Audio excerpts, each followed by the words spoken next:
Yeah. Good night, good night, good night. Good night, good night, good night. Brighton, good night. East St. George, good night. We are coming to you live from the constituency of East St. George. We are coming to you live from Brighton tonight. The New Democratic Party is in the house, and we are ready for general elections in this country, ladies and gentlemen. But before we go any further, of course, with everything that we do, we must start off with a word of prayer. I know he won't mind, but I would like to welcome to the podium at this time to start us off with a word of prayer. He's a resident of East St. George. You will see him and you will know him when he takes the stage. Please welcome Mr. Conroy Huggins to get us started with a word of prayer. Conroy, if you don't mind, please.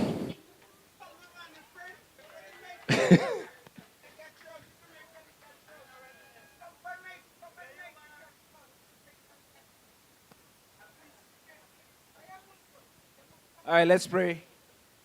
Father, we give you praise and thanks today for your goodness, for your grace and your mercy towards us, God. As we go into this meeting tonight, Father, we ask that you will have your way. Father, we look to you, God, as the author and finisher of our faith, God.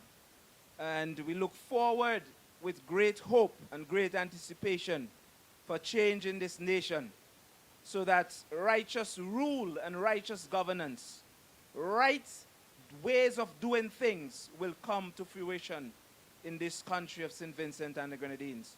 We ask that you will bless tonight's proceedings. In Jesus' name, amen, amen, and amen. Thank you very much, Conroy. And of course, we'd like to ask you to remain reverent for the national anthem of St. Vincent and the Grenadines.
They gone for sure, gone for sure, gone for sure, say they gone for sure. Leave a gone for sure, gone for sure.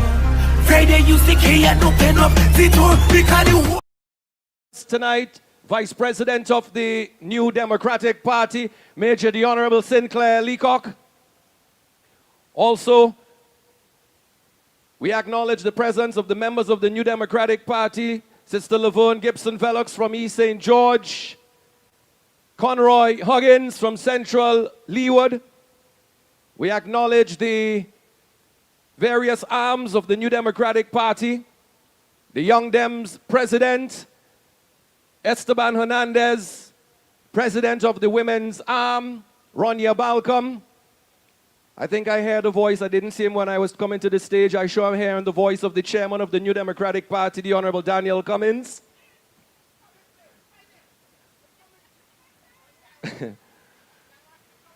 I'm not sure if I'm missing anybody else. Of course, other members of the New Democratic Party, various party executive chairpersons.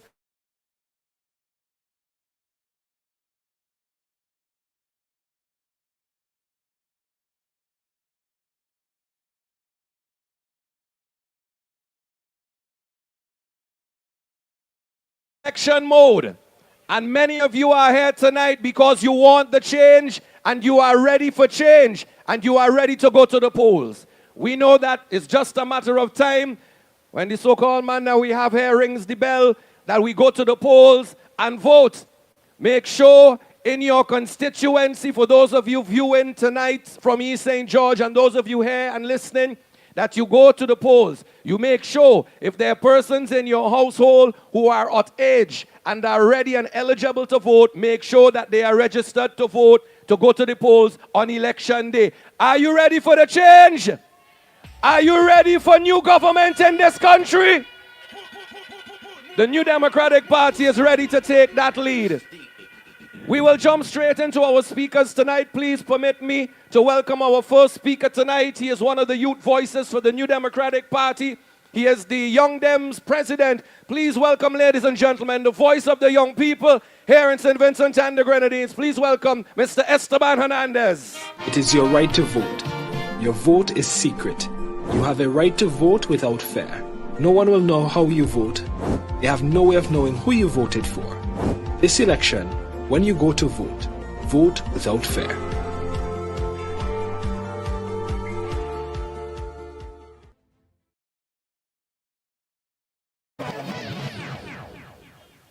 Good night, Brighton. Allow me to say a special good night to our esteemed party executive, our esteemed vice president, the Honorable Major Sinclair Leacock, Chairman Daniel Cummins, Vice Chair Mrs. Lavon Gibbs-Velox, Treasurer Luan Hathaway, and all the other executives. It brings me great honor tonight to bring the message of the New Democratic Party's youths, our policies to uplift young people in this country.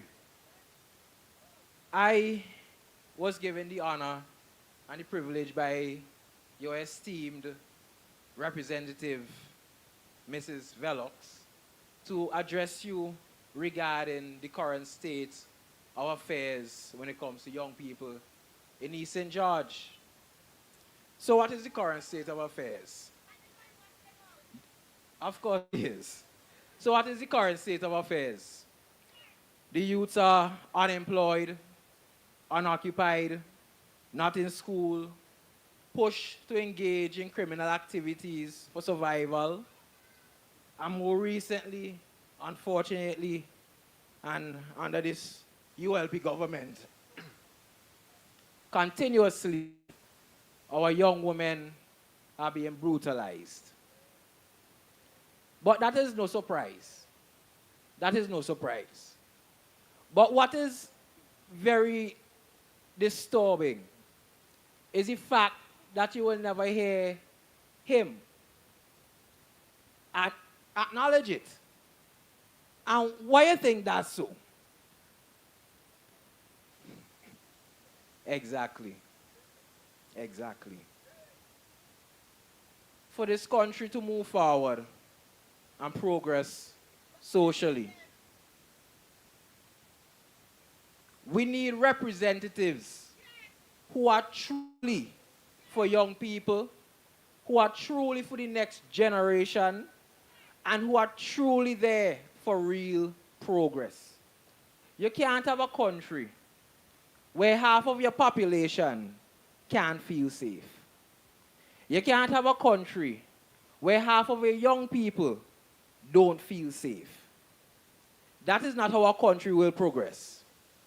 But when we look at the local situation here,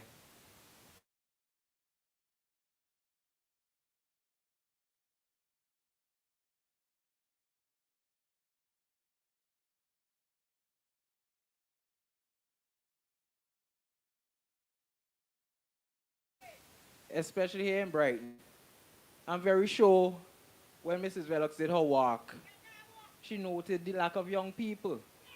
Because that is what we notice in every single community in St. Vincent and the Grenadines. Young people leaving. As soon as they get an education, they leave. Even before they get an education, they leave. We can't continue down this road. It is regression. The current representative, he is going to leave a legacy of hollowness in opportunities because young people didn't take up anything or young people didn't strive for anything. Because they already left. Look, his legacy currently is leaving $3 billion in debt on young people's heads. Young people who ain't even start working yet, they already have $3 billion to repay. His generation, they're going to die out. And they don't have to worry about this debt. But we, the youths of this nation, who have to live here, who have to work here, when we can't pay for our roads, we have to send the money overseas to pay off the debt. That is his legacy. But my people, I have good news for you. Mrs. Velox, by virtue of being a part of this team, has committed herself to the Youth Guarantee Pledge that our esteemed leader is pushing and will implement as soon as we get in power. As soon as we get in power, every young person within the first 5 years of our first term will have the opportunity to have been employed, be a part of a training program, or be a part of some sort of internship that will empower them to find employment, find permanent employment, or find a field that they want to pursue. That is real change for young people. And for those who are more entrepreneurial, we have a plan for a development bank where you as young people, you can go and you see there's a continuing problem with ideas being stolen, and we heard it to this cell phone radio, where you bring your idea and then all of a sudden you're going to financing and then boom, somebody has take up your idea. That is very sad. We are going to ensure that through the development bank, young people, you will be confident in knowing that nobody is going to take your idea and implement it somewhere else. And implement it somewhere else, while you who came up with the idea can't get any sort of benefit from it. The development bank will be a bank of fairness and discretion. The current program that they have here, Prime, it is only designed to only feed a few and take the ideas from the best. And of course, in our pay, I ain't hear anything about any Prime giveaways anytime recently. But my people, what I am saying is that Mrs. Velox is truly a genuine person when it comes to young people. She's truly a genuine person. Over the past few years, I have gotten to know her, and I can tell you, I greatly respect her, even before getting to know her. I mean, as a young financial professional myself, everybody, we have all heard of Mrs. Velox. You can't study finance, banking, management, or anything. I never heard about Mrs. Velox. Because she's truly a trailblazer. And she's truly someone who young women can look up to. She's truly someone who young women can look up to. And that is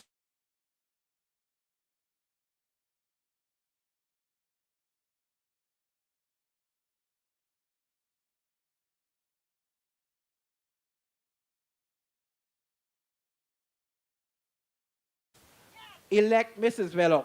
Come out and support her in your biggest numbers. She is the one who will truly uplift East St. George. She is the one who will truly help to uplift St. Vincent and the Grenadines, and most importantly, our wonderful woman born now and who will be born in the future. That will be her legacy. Vote Mrs. Velox.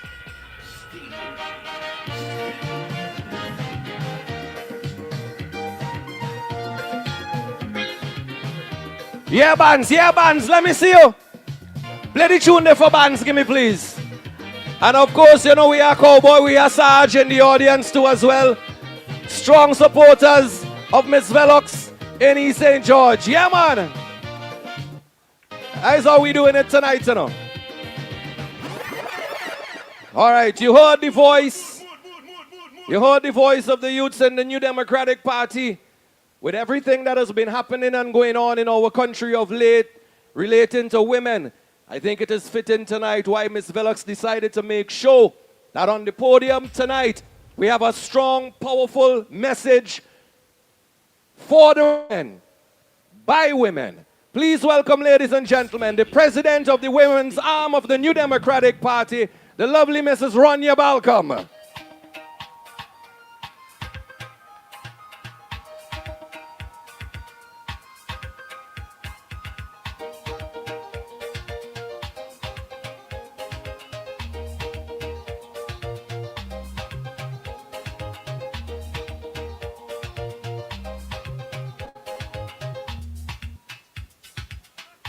Good night, good night. Good night to the picturesque community of Brighton. Good night to visitors and persons to the constituency of East St. George. It is a pleasure to be here tonight to support one of our strong female candidates on the New Democratic Party platform, Mrs. Laverne Gibson Velox.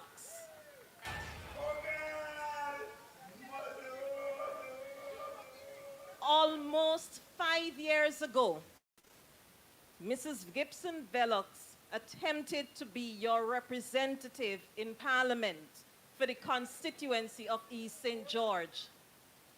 Despite not being successful by a little bit, she has continued to pound the pavement of this constituency for 4+ years straight.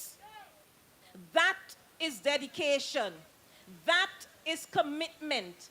That is a willingness to get to know the people of East St. George. Not only has she made her presence known in the constituency of East St. George, which she hopes to represent, she continues to be across St. Vincent and the Grenadines, continuing to support our candidates and showing that women have a voice in the New Democratic Party. A voice, a real voice. Laverne Gibson Velox has not been, since the last election, one to give her phone number. And when you call her after the election, she does not answer. That is not Laverne Gibson Velox.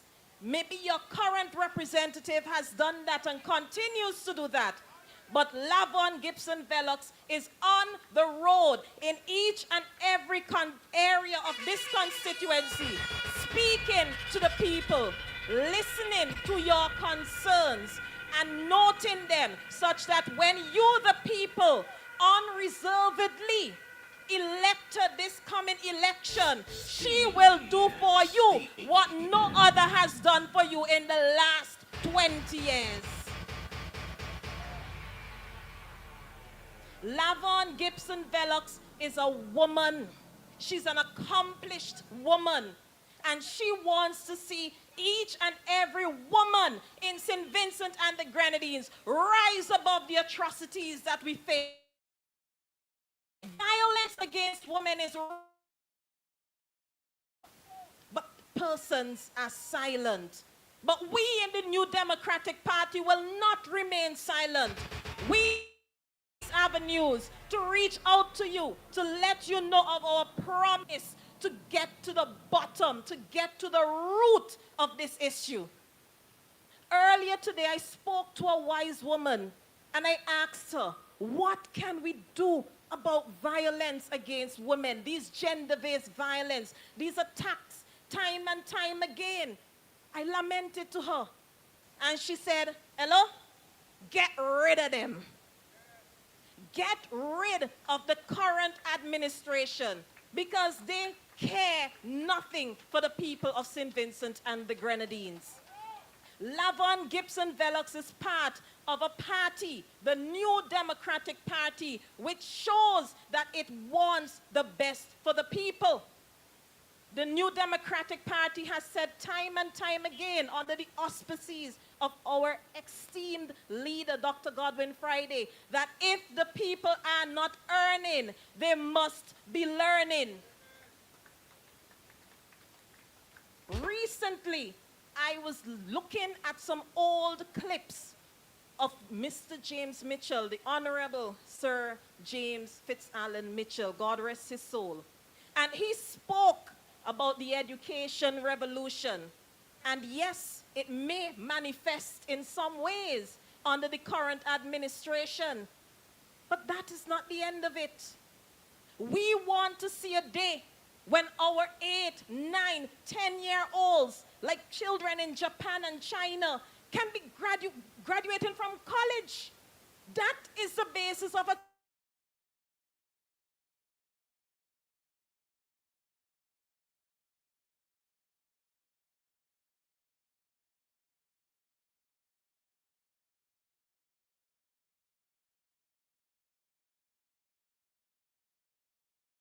have to understand, young people, that some of the richest persons in the world did not even have a high school education.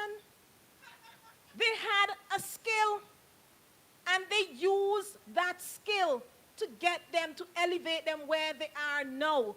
And it is the people with the masters and so education that are working for these people with a skill. My fellow Vincentians, you don't need to run blindly behind academics only. Learn a skill. The New Democratic Party indicated if you're not learning, if you're not earning, you must be learning. Do you see at present, or do you hear at present, that we have several esteemed doctors from wherever in the world rushing to work in St. Vincent and the Grenadines? Think about it. Instead, we are putting a building, a new hospital, a referral hospital, this year again, referral, at Annesvale. A building can be a liability. It must be earning in some form or fashion. How are you, the people, going to pay for the health care at that institution? It would not be the same as it was at the Milton Cater Memorial Hospital. Think about it. Don't be fooled by the glitz and glamour. Every year,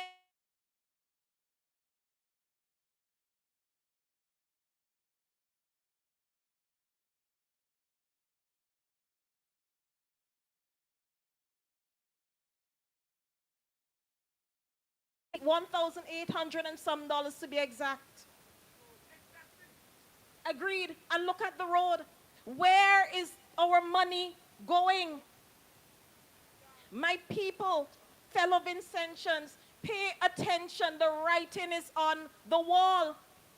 That is why the New Democratic Party, and we've heard our very esteemed Daniel Cummins and even Major Sinclair Leacock speak about a national insurance, a national health insurance, not the scheme that currently operates, where our money is being invested in white elephants that are to be sold. My people, the New Democratic Party's plans are there. It is accessible for all to see. Facebook pages, Instagram pages, the website. You just have to follow. Look at what we have now. The New Democratic Party is a party with a vision. You, the people of St. Vincent and the Grenadines, need a renewed vision, a new hope, a new focus. Don't get me wrong, we're not bashing development in St. Vincent and the Grenadines, not at all. But don't fool the people by opening half of a port and the other half still to be done. Don't play us for a fool. With women like Lavon Gibson Velox and our very own Senator Siobhan John leading the charge in the New Democratic Party, and with a strong youth and women's voice behind this party, book it and show we want change, we want better for you, the people of St. Vincent and the Grenadines.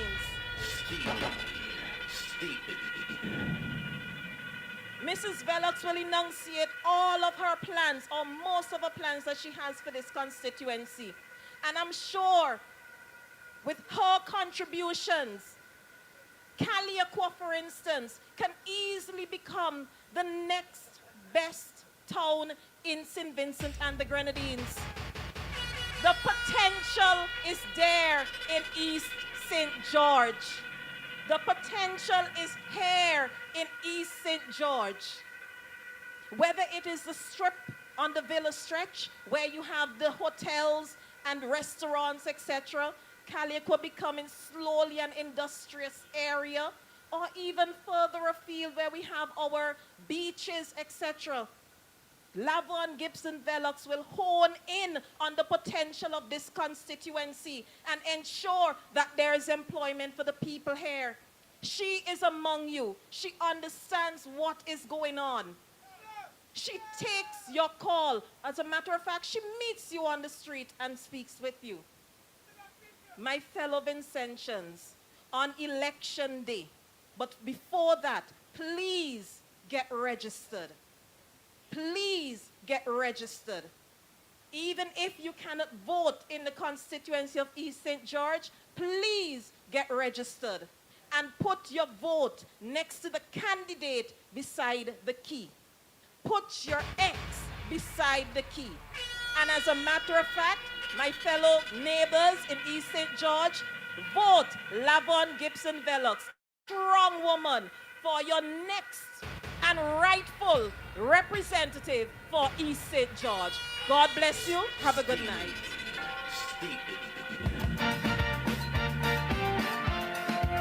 Ring the bell, ring the bell. Because we're ready to dip your finger in the ink. No puff, no puff, no puff. Stadium. Yeah. All right. Thank you, Mr. DJ. Thank you, thank you, thank you, thank you. Let me take this opportunity and acknowledge the presence also joining us tonight, Vice President of the New Democratic Party, the Honorable Nigel Nature Stevenson is here with us tonight. South Leeward, good night, welcome, glad to have you. The Nature Boy is here. Folks, our next speaker is not slated to speak tonight, but because of the very close relationship that he has with East St. George and the type of hard work and dedication and the willingness to campaign along his fellow candidate, Lavon Gibson Velox, he continues to champion the cause for East St. George through Lavon Gibson Velox, both in the House of Parliament and out the House of Parliament. Please welcome, ladies and gentlemen, the waterman, or as we say now, waterman. Please welcome the Honorable Daniel Cummins. No people come to Jamaica and no know how we live things. Say everything nice, true, we full of vibes and things. The same one feel it to them heart when them get few of us, Yeah, me day at home, While with a white man we come all the way from.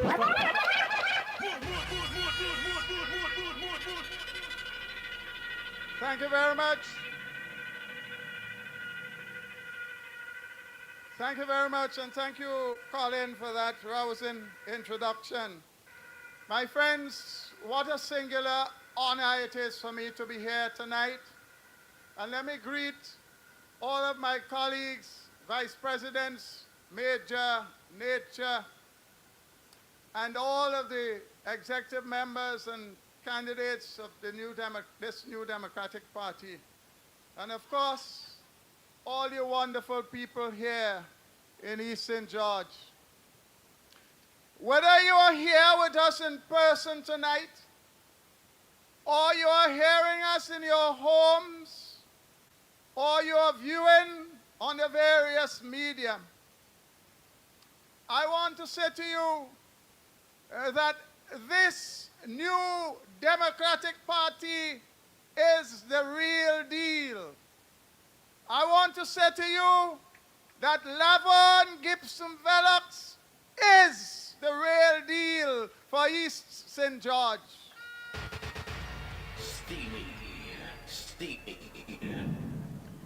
I know that the people of this constituency over the last 5 years or so have had the privilege and pleasure of seeing her coming into your homes, meeting and greeting, listening and discussing her ideas as she listens to yours. Here is a woman whose commitment is unsurpassed, and she clearly intends to work in the footsteps of the best representative this constituency has ever seen in the person of Louis Jones. You know that this constituency was not called East St. Jones for nothing. Louis Jones, in the tradition of the New Democratic Party, made sure that every component of this constituency felt the touch of the NDP government. Listen, you don't have to wait every 5 years to see Laverne Gibson Velox coming to you. You won't have to wait every 5 years to get even the potholes in the road fixed. You won't have to wait every 5 years for the turning of sod for something they've been promising you for 25 years.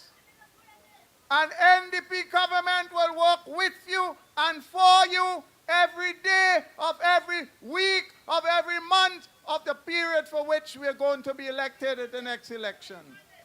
So tonight, I simply want to say to you that we in West Kingstown, we are solidly behind you in East St. George, and your next representative, my dear friend, and a very hard worker. And I want to echo the sentiments of those who spoke before me to urge you to make sure you, your children, and all your friends who have come of age are registered and go out and vote whenever they get brave enough to call the election.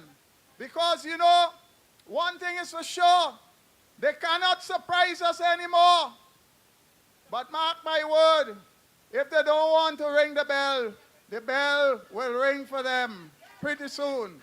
So vote Laverne, vote the NDP, and let's get it on. Thank you much.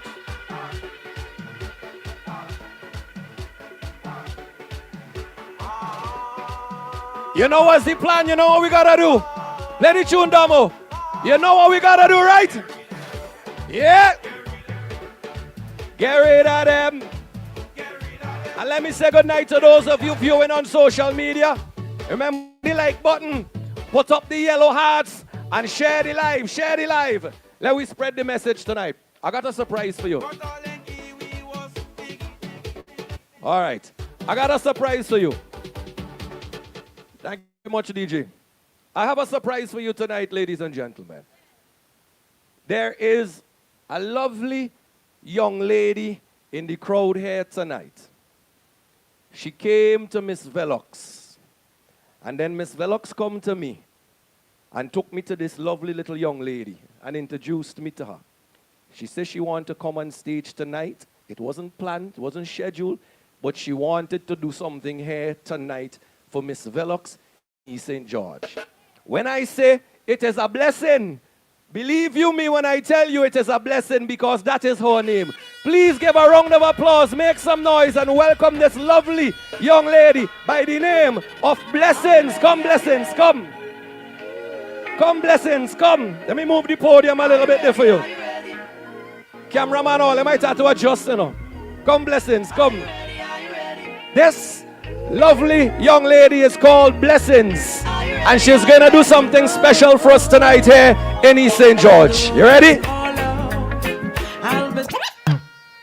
Good night, everybody. I can't just say good night to Ali alone. Good night, Miss Velox.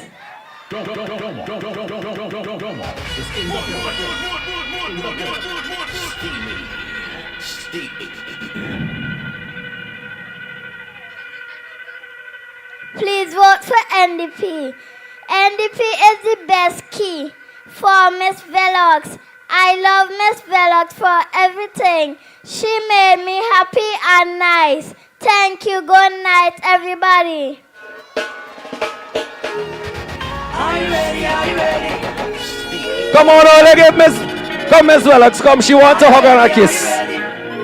Look at that, look at that, look at that. And all you know, that is a future vote right there. That is what the New Democratic Party is working towards, a stronger future for the young generation of this country. Well, here now, I don't know how the next speaker going to follow that, you know. I don't know how the next speaker going to follow that, but I'm quite confident and quite sure that she could step up to the challenge. Please welcome, ladies and gentlemen, the Public Relations Officer for the New Democratic Party, the powerhouse. Please welcome Laverne King.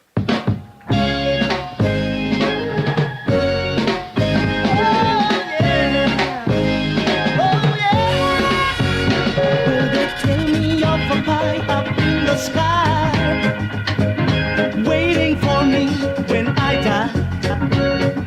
But between the day you're born and when you die, they never seem to hear even your cry.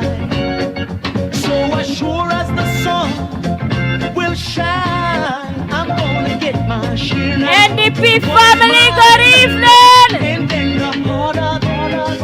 Thank you, Domo. Thank you. NDP family, how are we feeling? If you know you're ready to go to the polls, let me hear you. I want to tell all you something. I never see somebody who say they're going to win so scared to ring the bell. I never see them so scared.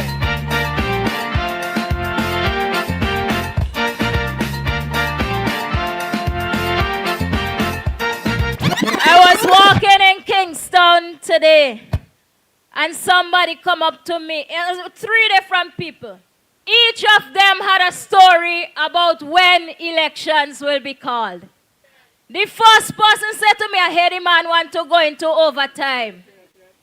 The next person said to me, I hear it's November. The next person said to me, it no matter whether they call it September, October, November, because if it is Monday, Tuesday, Wednesday, Thursday, any day we choose in Friday. I come here tonight to bring you a simple message. I have come to tell you that there's some propagandists out there who are paid mouthpieces of the Unity Labour Party. And when you hear them spreading lies about your party, you must get up and defend it. This is an election that as members of the Yellow Army, you have to fight with us to ensure that we win it. And those who seek to tarnish the good name of the New Democratic Party, we must make sure that we take it as our responsibility to push back on their lies, to push back on their paid propaganda, and talk the truth about the plans of the NDP to create more and better paying jobs for the people of St. Vincent and the Grenadines. I want to quickly debunk something for you this evening. There is the biggest lie of them all about who is lazy and who ain't lazy. I submit to you this evening that the ultimate lazy party is the Unity Labour Party. And I ain't saying it willy-nilly, I come with the facts. The Unity Labour Party said to us that they were going to be sending young men to be trained in fisheries in Cuba. Lie, then I do it because they're lazy. They say that the government will be addressing organized parking in Kingston. When we go in town, we still can't find nowhere for park. Lie, they didn't solve the problem. Lazy. They say that for the young people, they were going to be creating more recording studios, that they will build some, and that they will have the development of cultural and creative industries, including hubs in the windward side and on the leeward side. Again, lie, they didn't do it. Lazy. They said that they were going to create an employment register to be implemented to track those trained in the tourism hospitality sector. Again, they lied. They didn't do it. Lazy. And I want to tell you something. You see the man we're running out here against, Sister Velox. He is the Minister of Finance. And he said that they were going to build a Brighton secondary school. Not delivered. Again, lie. Lazy.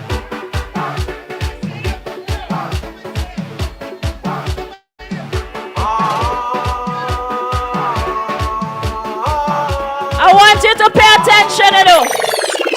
tell you that the ultimate lazy party is the Unity Labour Party. And this ain't just start now that they start to lie. They say that they were going to build tunnel under Cane Garden. Lie, lazy, it not happened. They say that they were going to turn Iti Joshua into a modern city. Lie, lazy, not delivered again. And I want to tell you this. When you look at what they have been doing, we have a minister of security who under his watch, our crime rate is the highest that it has ever been in our nation's history. And it is that way because he is slothful, lazy, unaware, and he's not a worker. He's a non-performer, and we must get rid of them. I love that you're saying they're lazy for me. They're lazy. And I tell you something, St. Vincent and the Grenadines and you in East St. George, you deserve better than a lazy member of parliament who only comes around when it is election time to look for your vote. I was home the other day. Elections, I heard that he was going by a bar down the road there. Then I see he put out a flyer the other day for say he going by a bar the other day. But when he come to your doorstep, say, where you been all the time? Run here and tell he Velox been here already. I want to say this to the people.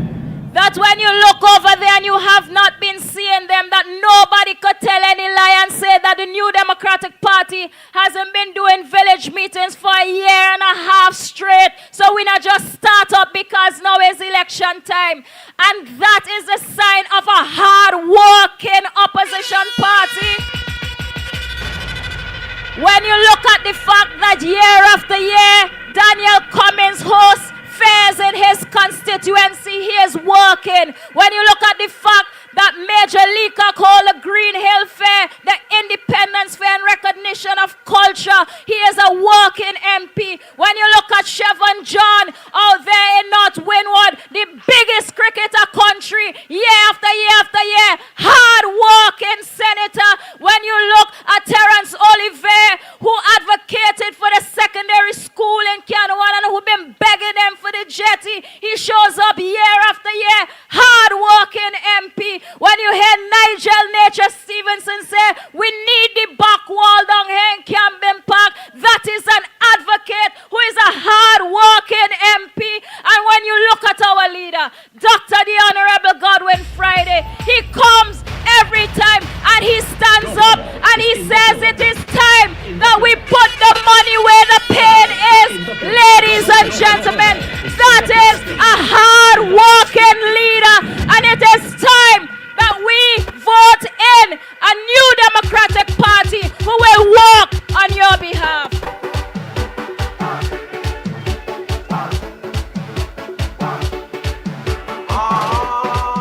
I have exactly 2 more points to bring to you.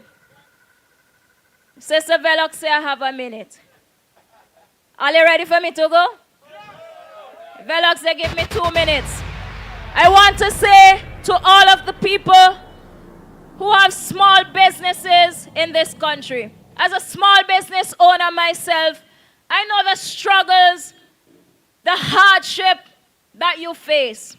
And the New Democratic Party has said that one of the things that we're going to be doing is that we're going to be creating an independent private sector ministry. So what does that mean for you? It means those of you who have a very frustrated time opening a business, those of you who cannot get access to funding, that we will create and maintain an enabling environment for your growth and investment. That is why we talk about the Development Bank. That is why we talk about the Innovation Hub. That is why we talk about creating jobs. It is not because we intend to go and sell the idea that the public sector is going to employ everybody. We have a plan that will ensure that through partnership with the private sector through a standalone ministry, that we will prioritize those of you who want to go into entrepreneurship, that it is not that we prime up the young people around election time, but rather through a structured plan, you will be able to go and say, I have this business idea, I want to get funding for it, and so we will help you to come up with your business plan so that you could get funding and so that your business can be sustainable. And the final thing I must say to you this evening, ever since my namesake, I always say to her that I'm the first lover in the NDP, and she tell me you're too young for that to be possible. Ever since I've been in the NDP, I've had the honor of working with Sister Laverne Gibson Velox. And one of the things that we can say about Sister Velox with absolute certainty is that she loved the people of this constituency. I know that there are several things, and people could talk about idiosyncrasies, but her flaws do not outweigh her good because she's a hard-working woman. There are times when I'm sleeping and she will call and say, Laverne, what happened if we do this? You think that is a good? I said, Velox are still sleeping. This is a woman who, when she goes to bed, you're the last thing on her mind. And when she wakes up, you're the first thing on her mind. St. George, that is the person that you need to get to. And I'm telling you something, that's every single time the ULP has won that they've increased taxes on us. I am issuing a warning to you tonight that be careful that you do not add to your cost of living crisis because a zebra don't change their stripes. We cannot handle any more taxes, and every time they have won, they increased it in some way, shape, or form. This is your opportunity to ensure that you put people like Laverne Gibson Velox, who has worked in the banking sector for years, who understand what it means to take little and stretch it, who knows what it means to be a mother and the issues that are facing single parents. Ladies and gentlemen, you have a responsibility to ensure that she goes to Parliament as your member of Parliament whenever the next general elections are called. I want to thank you so much, and I'm telling them again, whenever they're brave enough to ring the bell, Yellow Army, make sure that you get registered. The young people in your homes, get them to go out, because it is only votes in the ballot that counts on election day. Thank you so much. I love you. Have a good night. Get up from the Greeks is. You know we're feeling the pressure. Yes! Well, powerhouse. Release me. St. George, Brighton, please welcome your next Prime Minister, Dr. the Honorable Godwin Friday. He is here with us tonight at St. George. Welcome the next Prime Minister.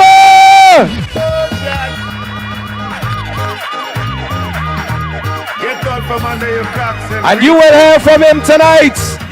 You will hear the plans and the policies and what real leadership is going to be like going forward in this country. Folks, our next speaker is one of the dynamic new faces of the New Democratic Party. He is one of the dynamic members of the New Democratic Party that is sending shockwaves, heat waves, and all kind of headache through the members on the other side, especially down on the leeward corridor of this country. But he's representing for Central Leeward. He lives in East St. George. Please welcome, ladies and gentlemen, all the way from Central Leeward, East St. George, Conroy Huggins.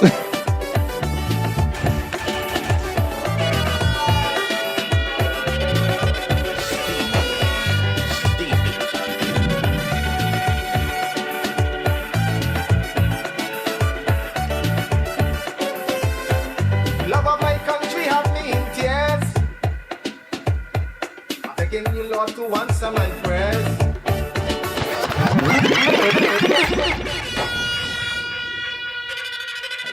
Thank you, the more. East St. George. East St. George. Good night, good night, good night, good night. We just recognized the presence of the Honorable Dr. Godwin Friday, our president and leader of the opposition, Vice Presidents Major Leacock and Nigel Nature Stevenson, Chairman Cummins, the lady of the hour, who is here to seal the deal for 2025, Sister Laverne Velox, colleagues, Laverne King, my brother Hernandez, Esteban Hernandez, Sister Ronnie Balcom, executive members, and all of you wonderful people of East St. George. Good night. I bring you greetings from Central Leeward. And as Colin said, I'm also a resident here in East St. George. I have experienced 3 election cycles here in East St. George.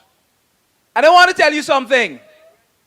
I think I am in a unique position to be here tonight and to be involved in the 2025 general elections.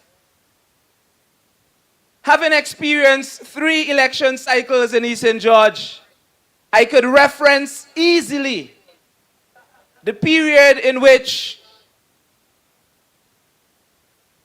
Mr. Bergen served and the complaints the people had. And when the present rep replaced him, and what the transition was like. Somebody said he was.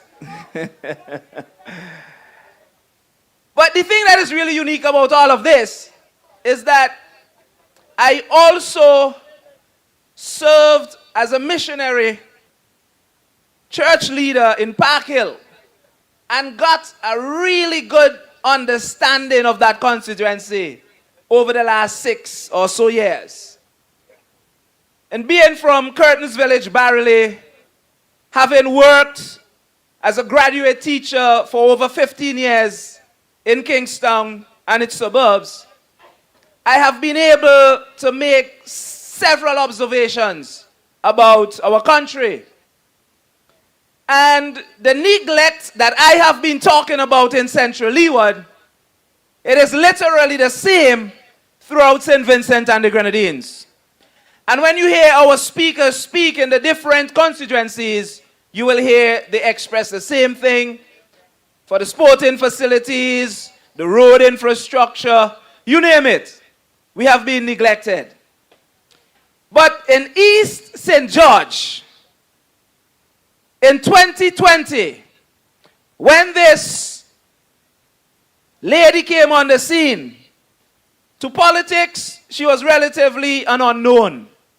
Short space of time. It was too short, but listen to this carefully. The people of East St. George demonstrated in 2020 that they needed change.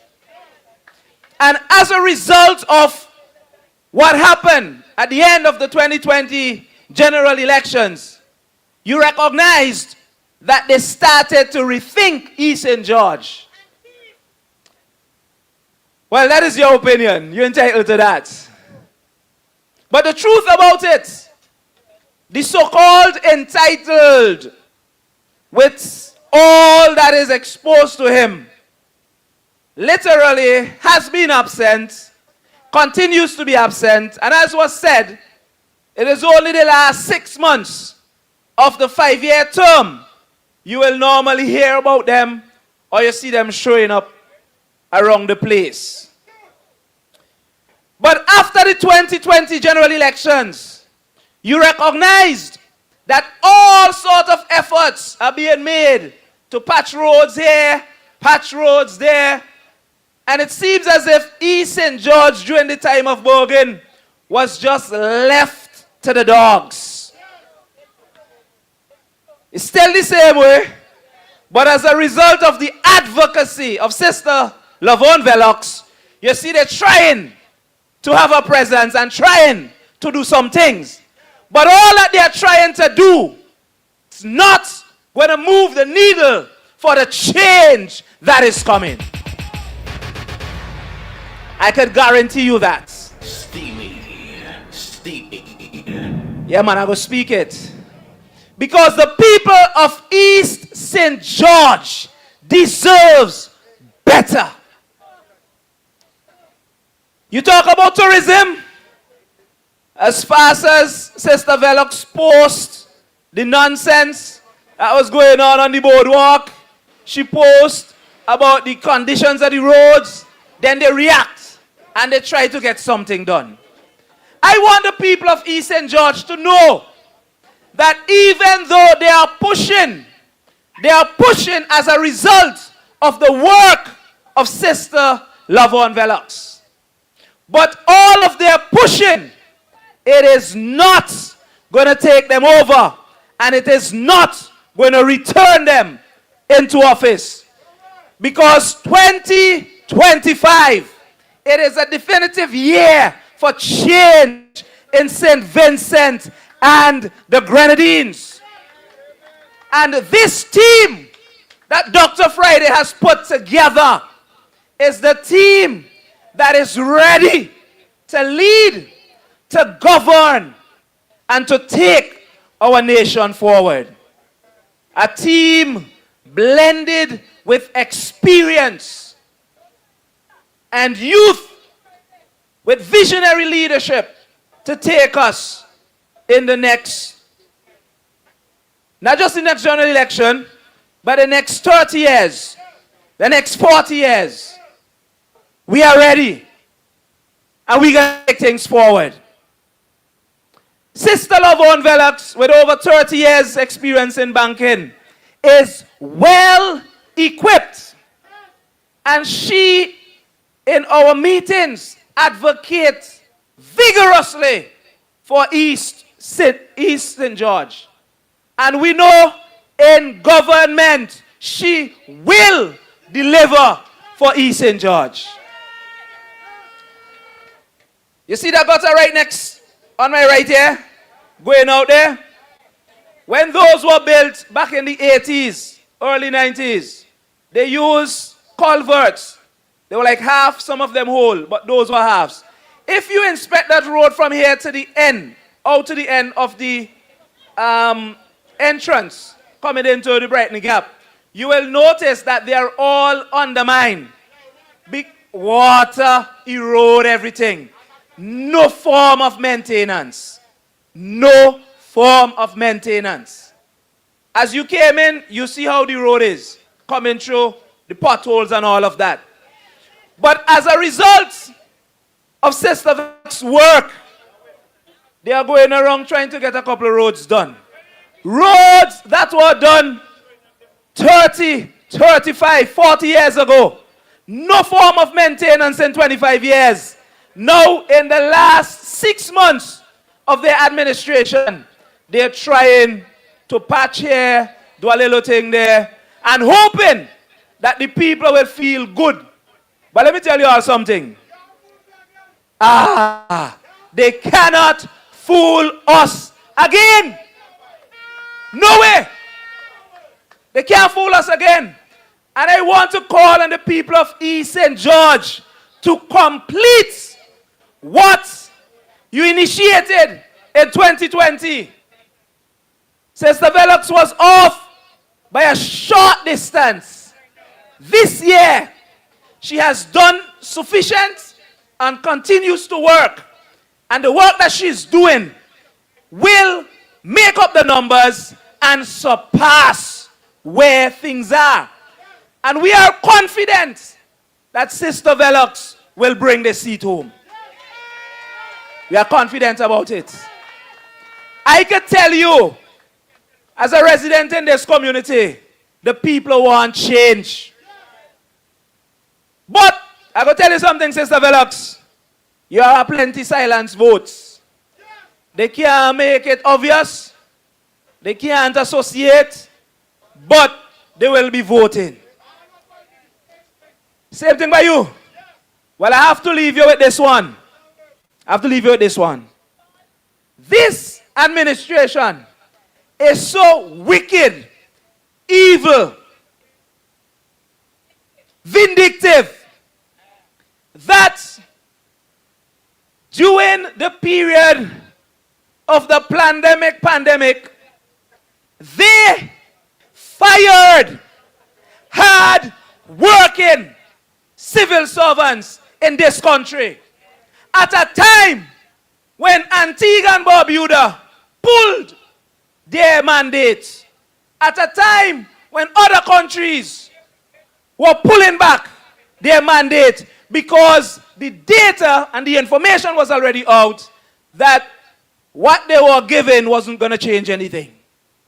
But this administration, even with the medical advice given to them, they said to hell with the scientific knowledge, to hell with the scientific advice, and we will push you against your will. And what did they do? They kick hard-working professionals, teachers, nurses, doctors, police officers, and other workers, and even the private sector also bought into their thing and kicked people out of work. But that is not the worst part. Let me tell you what the worst part was. Persons who didn't want to take it and had to take it against their will. They were forced. I remembered one young lady said she felt violated, as if she was being assaulted, meaning she felt as if when you want to force this thing into her, it's as if you want to force yourself onto her. She felt raped. That's what the young lady said from the teachers' union. As a result of this, there are many persons in this country who suffered all forms of injury, and some even died. And many families have mourned the loss of loved ones taken too early, all because of this evil which this government has caused our people. Not just in East St. George, but throughout St. Vincent and the Grenadines. And as a result of this, I am saying to you, us in East St. George and all throughout St. Vincent and the Grenadines, the people are saying they can't wait for them to ring the bell. Because many of their own supporters said what was done was wicked, evil, and vindictive. And they will pay a heavy price. So when you see they're trying to give us the impression that this election, the vaccine mandate case, ain't going to play a role, that is just those who being paid trying to downplay this. But I could tell you that many persons, they are waiting and they are ready. They are waiting and they are ready. But I just want to let all those who are affected know that the NDP has already taken a policy position. And we're not waiting on the Privy Council results. That on the day after this general elections, and you the people elect us into office, everybody who are disenfranchised, Dr. Friday already said, this historical wrong will be corrected immediately. That all of your benefits, all, not some, all of your benefits will remain intact, and what you have lost will be restored. I want the persons affected and those who were forced to know that the NDP cares. The NDP cares. And for 2025, you need to bring the NDP home. This is not about us, it is about you. You deserve better, you deserve the change, and together, you and us, we will win this election. Together, we will win. Good night, good night, good night, and God bless you.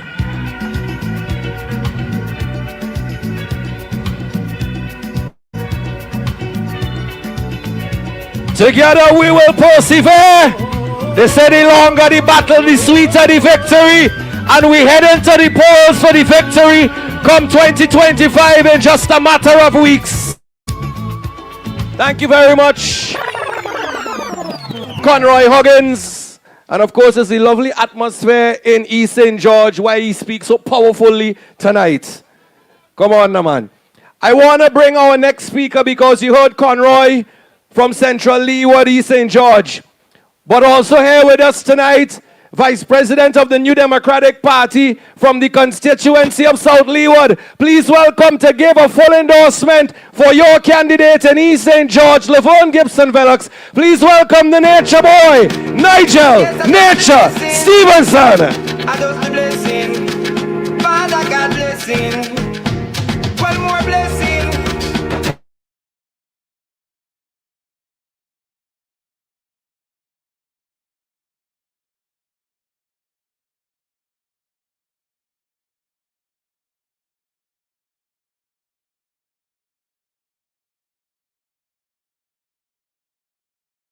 Constituent, I know she was coming up, but don't worry about it. Don't worry.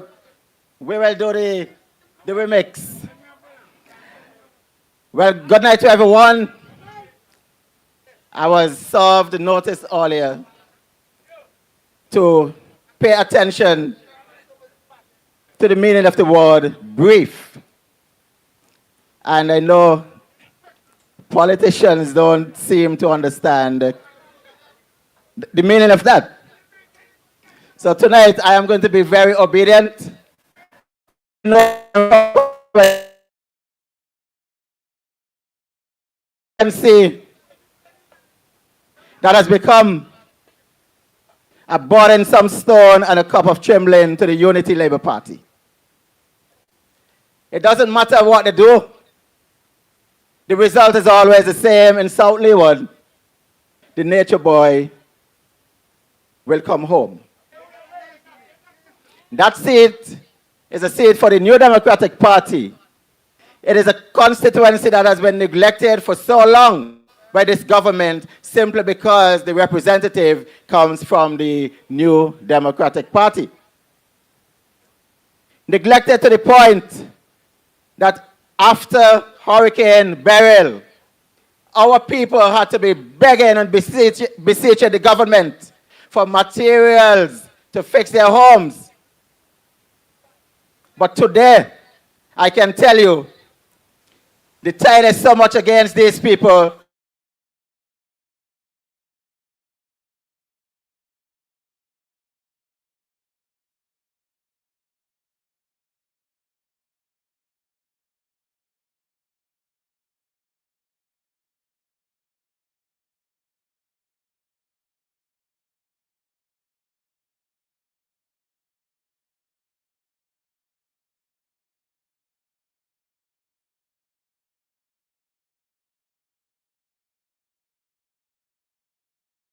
Is going to happen whenever the Prime Minister rings the bell.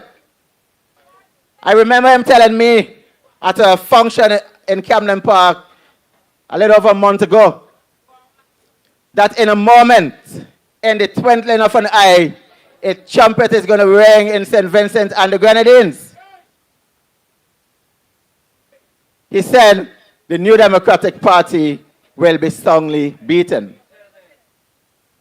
But I had to remind him that there is a particular time and place when that scripture verse is being read. That in a moment, in the twinkling of an eye, comes Saul. And that is when we go to a funeral.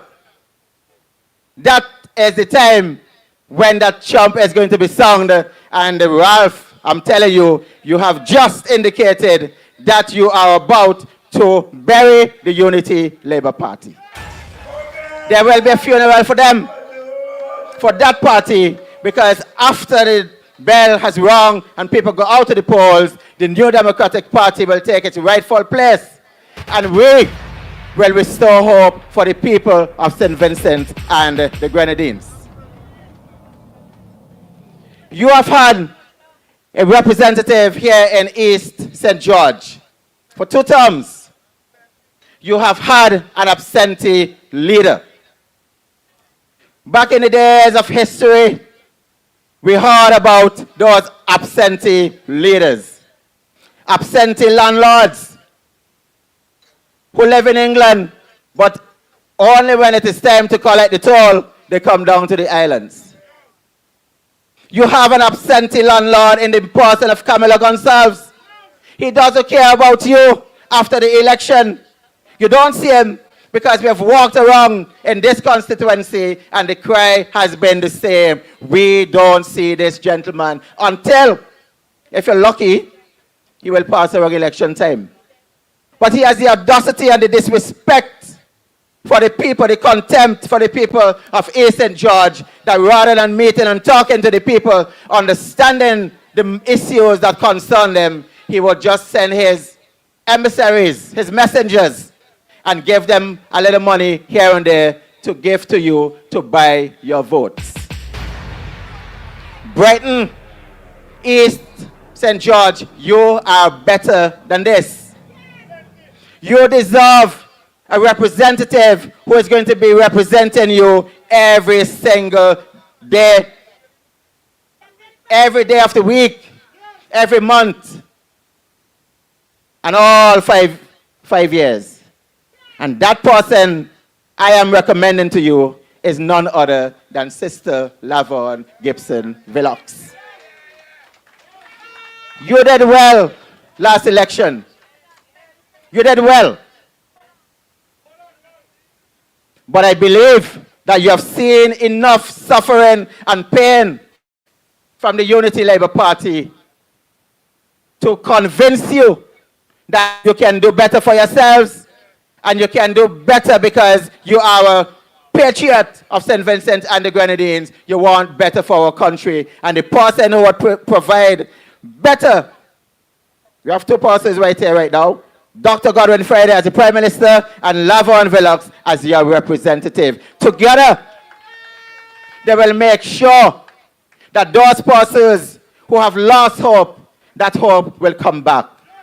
Those persons who have been looking for jobs over the years and can't find it, jobs will come back to you because they will create the environment for jobs to be obtained by our young people.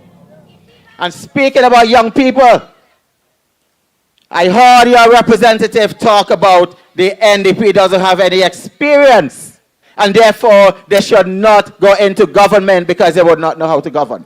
Young people, you listen to me as I leave tonight. How many of you have complained that whenever you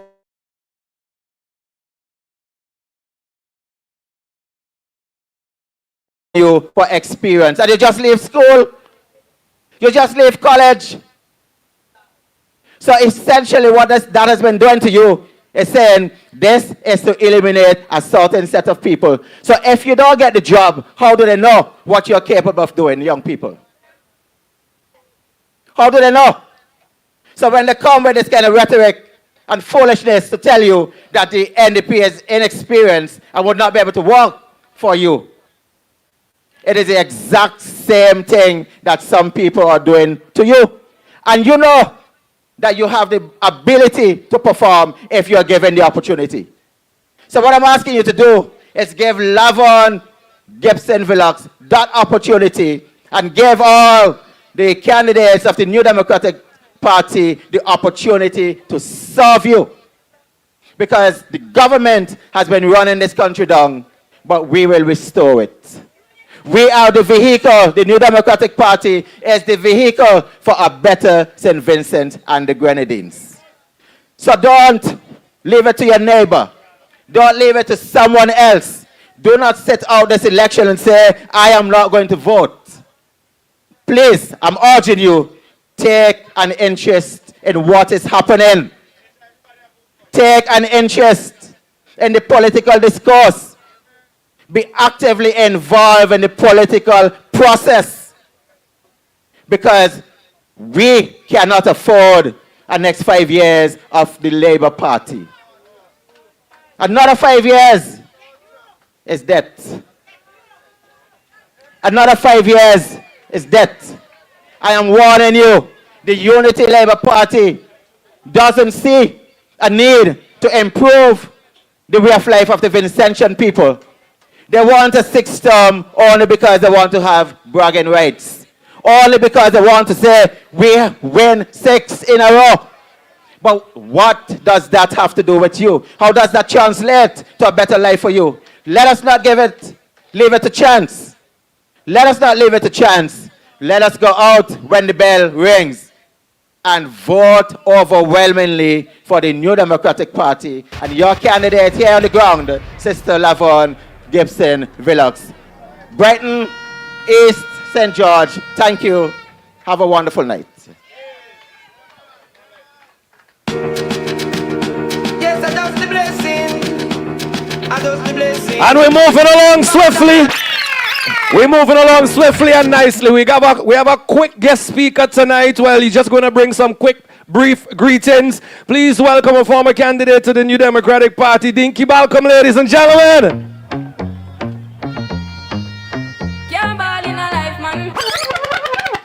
Good evening, a pleasant good evening to everyone. They said that I only have a minute, so I'm going to make it short according to Blakey. I wouldn't say what Blakey said.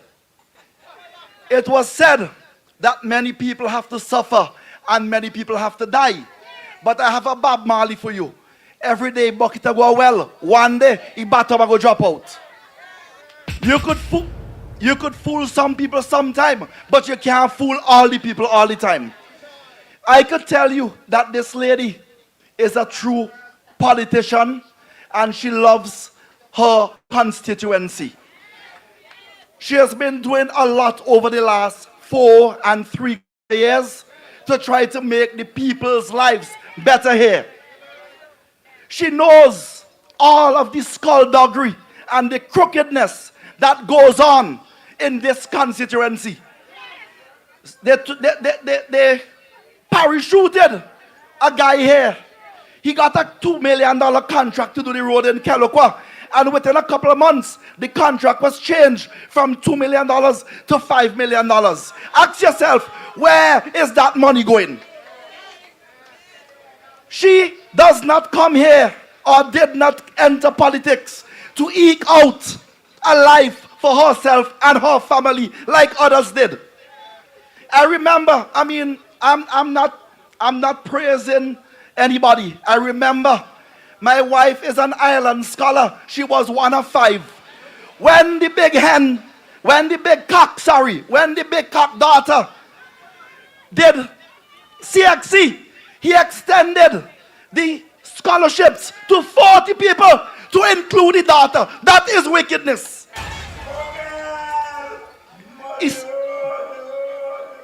The son, who is Minister of Finance, he eked out a living in St. Vincent and the Grenadines because his father is Prime Minister. They have another one here, stop buying boats for how much millions of dollars. And every piece of land sell in this country, he getting 5%. Like they come realtor overnight. They have raped this country here. Physically, emotionally, figuratively, and literally. Please, Vincentians, allow Lavon Gibson Villux to be the beacon of light and inspiration for you. I didn't plan to take any political platform. But nobody can tell me that Dinky Ball come bring rent a crowd like they did Bigger Bigs, because Dinky Ball come different. I come from an independent family in this country. If you remember when they put up all those pictures in Sand Hill, the first black man is my great-great-grandfather. His name was Basil Balcom. We are nation builders. I ain't begging anybody for nothing. I just be ashamed so I can't beg. But I want to beg you people here tonight, please support this loyal woman. I was touched tonight when that little child, blessing, came and said what she had. That took a lot for a little child to say what. And I know that Miss Velox was touched as well, because I saw tears coming from her eyes. That's a person who loves people. She ain't had no crocodile tears and no alligator tears. And I want to tell you something, and this ain't no joke. If you want things to get done here under this administration, let election be every year, because they're running around right now like some headless chickens. I want to say again, thank you very much. It was a pleasure. God bless you. Thank you. Yeah, that's how we doing it tonight. And without any further ado, we bring up another vice president of the New Democratic Party. A no-nonsense man. Please welcome and make some noise and welcome to the podium tonight to give his full endorsement to Laverne Gibson Velox. Please welcome Major, the Honorable St. Clair Leacup. Central Kingston is in the house. Solid as a rock. Solid as a rock. Solid as a rock. My love, it's as solid as a rock. I can't stop.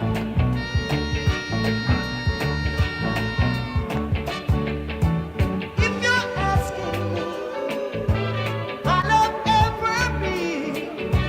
Well, you know I tell you truthfully. It has got no age, no beginning nor end.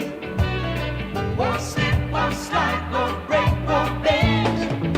Oh, let me tell you now, my love. Okay, Domo, thanks a lot. Thanks. Wow. Good night, Brighton. Good night, East St. George. I recognize my president, Dr. Friday. Thank you, Press, for being here. My VP colleague, Nature. As I said, Nature and Major always go well. Chairman, Daniel. Candidates, Conroy. Woman of the Night, Laverne. Executive members, Treasurer. President of the Women's Arm, Youth Arm. Good to have you here. Secretary General Smith, always a pleasure. Jensek, Brian, I see you drinking a power drink tonight. I don't know why. I really don't know why, but I'll find out. Laverne, I owe you a presentation. And it's not going to be tonight because Major is not bouncing. The nose is running a little under the weather, but I'm fighting back. But at a minimum, I had to be here to lend you some support tonight, even though, as I said, I am not bouncing.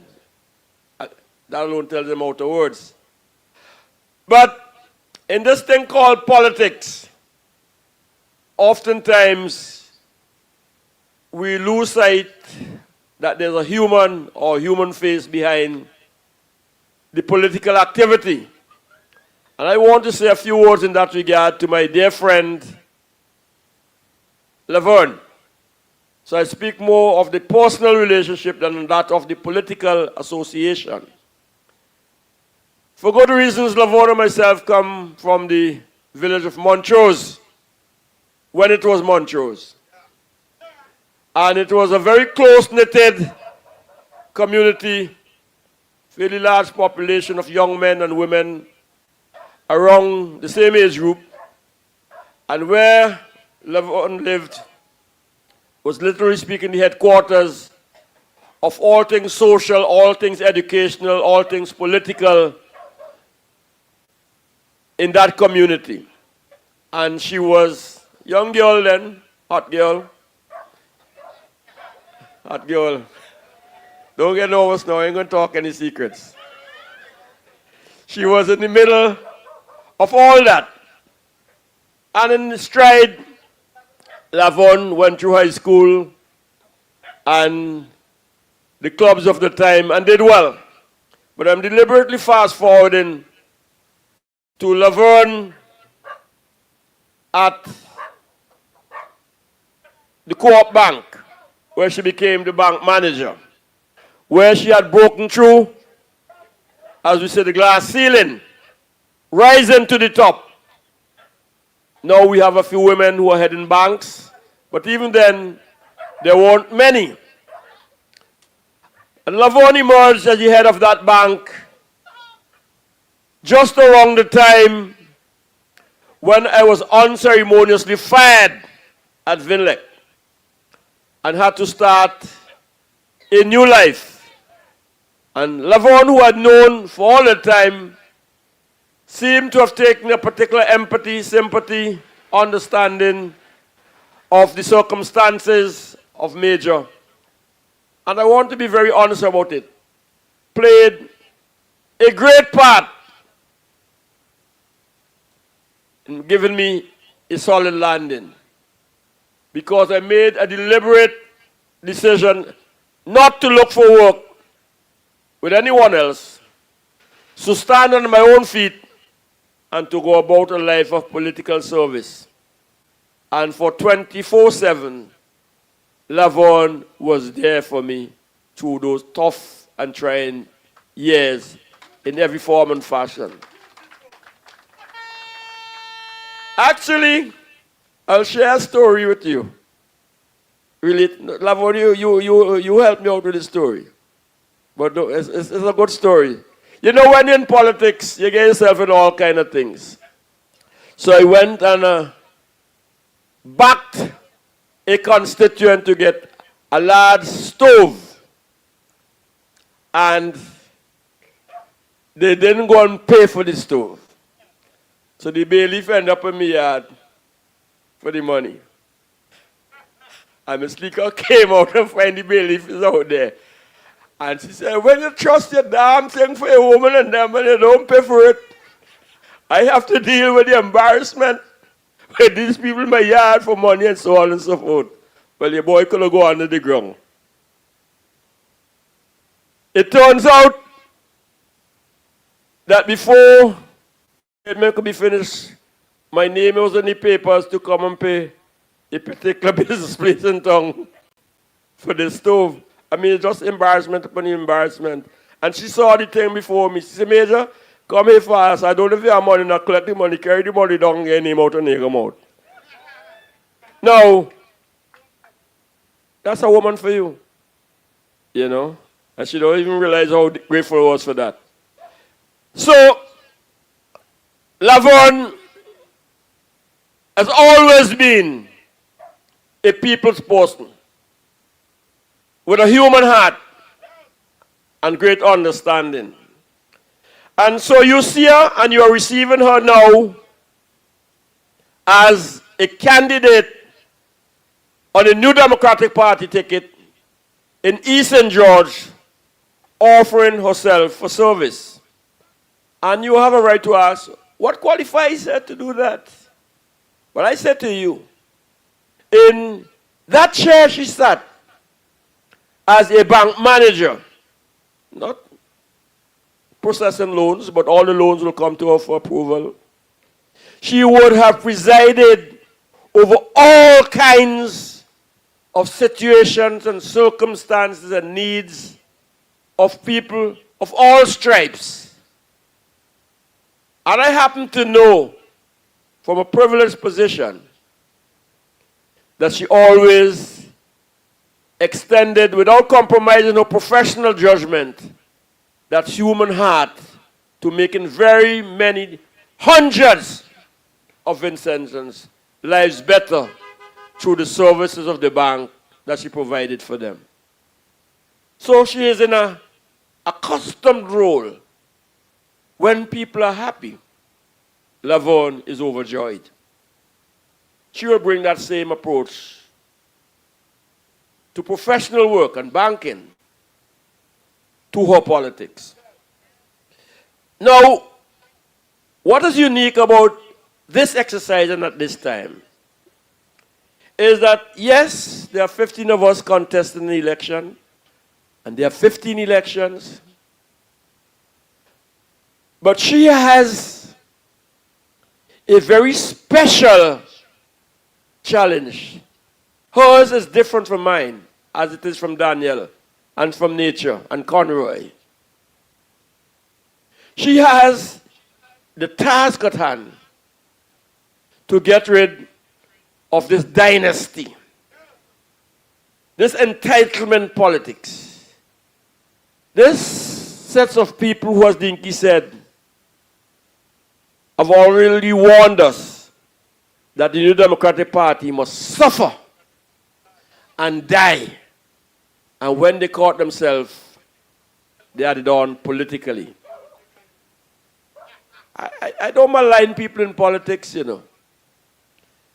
But I recall another statement in the heat of COVID. And we are here and they're over there. And he's speaking, I think it would have been to my colleague and friend, Israel Bruce, who, by the way, didn't get sick during the election, during the COVID. He got sick. And he said, be careful, I don't want your spittle to come across on me. You see how contemptuous they are? I mean, your unvaccinated spittle, because they're riding high and mighty over us. Poor, as they like to call us, peasant politicians who had no right to be in the same place and space of them. Now, poor thing, you can't do better. Because you grew up and you enjoyed a life of privilege. Had your education, thank God for that. But your first job is a senior position in the legal office of the government. Your second job is ambassador. Your third job is a parliamentarian. And as a parliamentarian, you get promoted, elevated to a Popa's job of Minister of Finance. And now you are waiting for him to move on and you become the Prime Minister of a country. Where else that happens? 1, 2, 3, 4. You would major? And if those privileges were not enough, he's making the case to St. Vincent and the Grenadines that in the Unity Labour Party and in his family, there's royalty. They are naturally better than us. His father is the one person who could solve all problems for all Vincentians. They have the Midas touch. They can produce a child who will become a millionaire at 30 without having lived a stroke in St. Vincent, public or private. But he made the mistake to say that, he's made the mistake to say that his son hasn't benefited from government's assistance. Well, this is why it's an audit. The audit will come and it will reveal itself that he could not have gotten where he got without that heavy lifting. And so Lavon's job in this exercise is to help us to lift the veil, to reveal the mass of corruptions that blankets St. Vincent by an iniquitous and immoral government steeped in corruption. And 25 years is not enough. Give us another 5. This last time. How do you? I mean, I listen because I'm and Colin, I know you'll come for a microphone just now. How do you sit in a government in which the debt to GDP ratio. A lot of you don't understand that. But it is 94%. 94%. I listened to Jamaica today saying that they were 120%, but they've brought it down to 63%. Let me give you quick and fast and furious what that means. Because I've explained this a lot of time in Parliament. Picture yourself. Don't get bored those who have heard it before. Picture yourself those black water tanks. Somebody put you down in it involuntarily. And it's hot because it's black and it's closed up. But while in there, some water reaching it by your ankle. You say, woo, thanks for this cool down. And then the water going up by your shin, you start to play around the tank. Water gets stainy. You say, thank God for that cool down. Then it's by your chest. You say, wait, we're going on here. The water gets up to your throat. And you suddenly say, you know what's going on here? Somebody trying to drug me, you know. Yeah, you with Major? Well, that is death. That's what's climbing. You are in that tank in St. Vincent. And the water is just below your chin at the moment. People are drowning. And the manifestation of that drowning is those who can't pay the bills. The light bill when the water bill when the month is finished. The transport bills when the month is finished. This morning when I was taking my walk through Old Montrose, a young schoolboy stopped me and he said, and he hesitated, but he said, I'm trying to get to Western George to school. And I don't know how I'll get there. I don't have enough money. Do you have any, sir? But you know, people always, some may don't know when to give and when not to give. I said, boy, one thing, when I walk and I don't walk on money, I don't want nobody knock me down. But I have me $2, because I always have $2 on me, to hire a van in case I can't make it. So I go in my pocket and I take out the $12. Which means I'm richer than Zion, because when you open the dark Zion for $2, he didn't have that. You know? And I gave him, and he put the $2 in a plastic bag with some other coins. He was raising enough money, he said to me, I'm trying to get enough to go to school today to pay the van, and if I'm lucky to buy a lunch when I'm at school. I thought it was a genuine story. But I never thought, even though I should know better, that there's so many of our people who leave home not knowing how they're going to go, how they're going to eat, and how they're going to come. So I'm talking about the water tank. We're drowning. Those who get shot down. The women who get killed. Those who have to turn to prostitution. Those who have to, from the vaccine mandate, take their belly and make both man and woman separate from each other. I don't want to prolong it because it's not my best night. But I can give you a whole list of ways in which we are drowning in tears of St. Vincent and the Grenadines. Human, Lavon, Gibson, Velox has that unenviable task to get us out of that water tank. She has that task. Get the lid off. Let us get fresh oxygen, clean air, breathe freely, and a choice for you and you and you and my grandchildren to self-actualize to be what we want to be. She has the unenviable task to see that a new government comes into being, that there's a new dawn. She has the unenviable task to see that in this St. Vincent and the Grenadines, we begin to do for the first time something that we didn't do 25 years ago. Put this country on a course of solid nation building. Lifting the low wages of our people higher.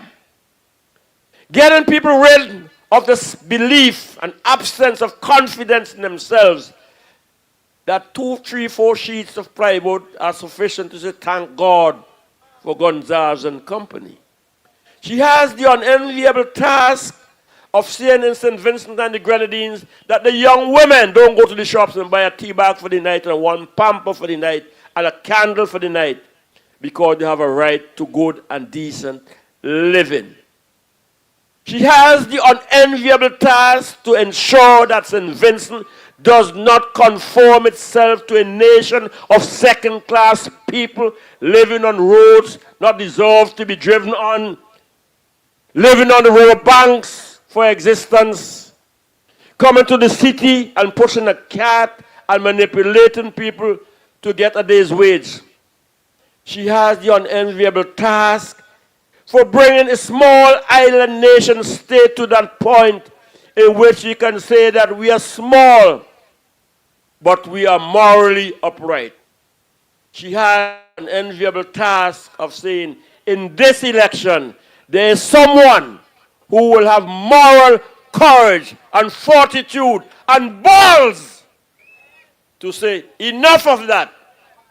I will put down my foot and my standard and make St. Vincent that place, that shining city, that wonderful constituency in which all man are man.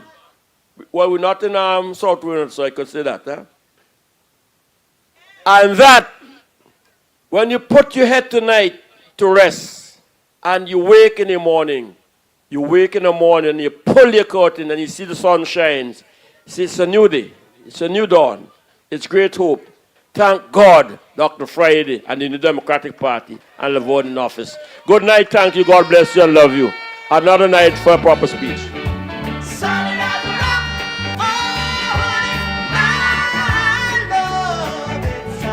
Yeah. Solid presentation from the Major. He deserves a long hug for that, Laverne. Don't give him a short hug, give him a long hug for that one. Major, I don't think that was a presentation that you gave tonight. That was an introduction for our next speaker tonight. So I ain't going to put anything else to it other than, for the first time, I'm going to say tonight, please welcome our next representative in East St. George. We are speaking it into being.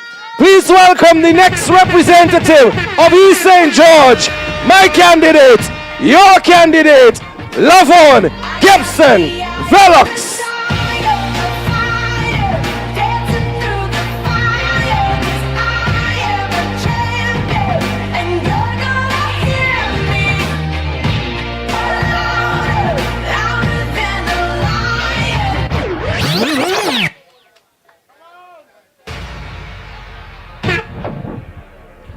Our esteemed leader, Dr. Godwin Friday, Vice Presidents Leacock and Stevenson, Chairman Daniel Cummings, other candidates who are here tonight, and I've seen quite a few of them, members of the executive, ladies and gentlemen of East St. George and Brighton, good night.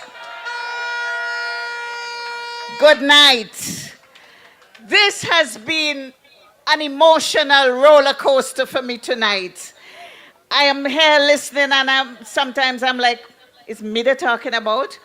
But then when I hear the stories, I guess they are. And Major was talking and he forgot a story that he and I had.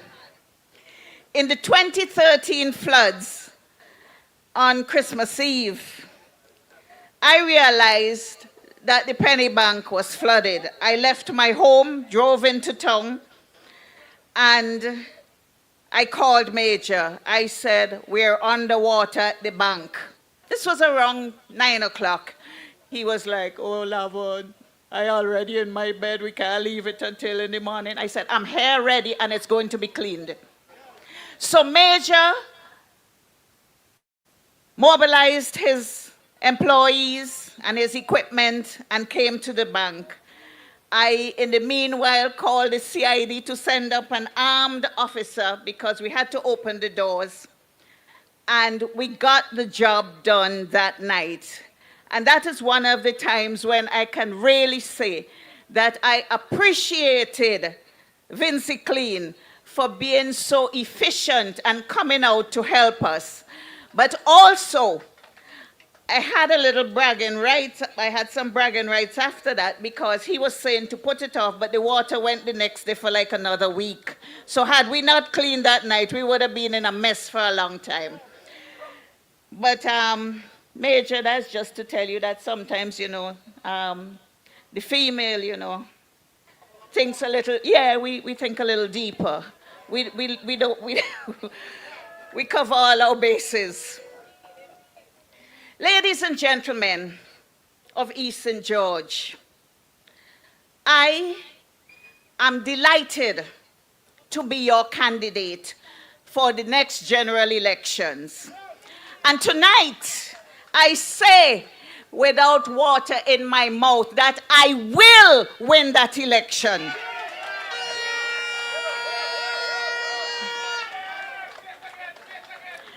One thing about me, I don't work in vain. I don't work in vain. I have been putting in the groundwork. I tell y'all, my children just call me Old George. And y'all know what Old George does. He walks from one end of St. Vincent to the next. So I have been walking this constituency. And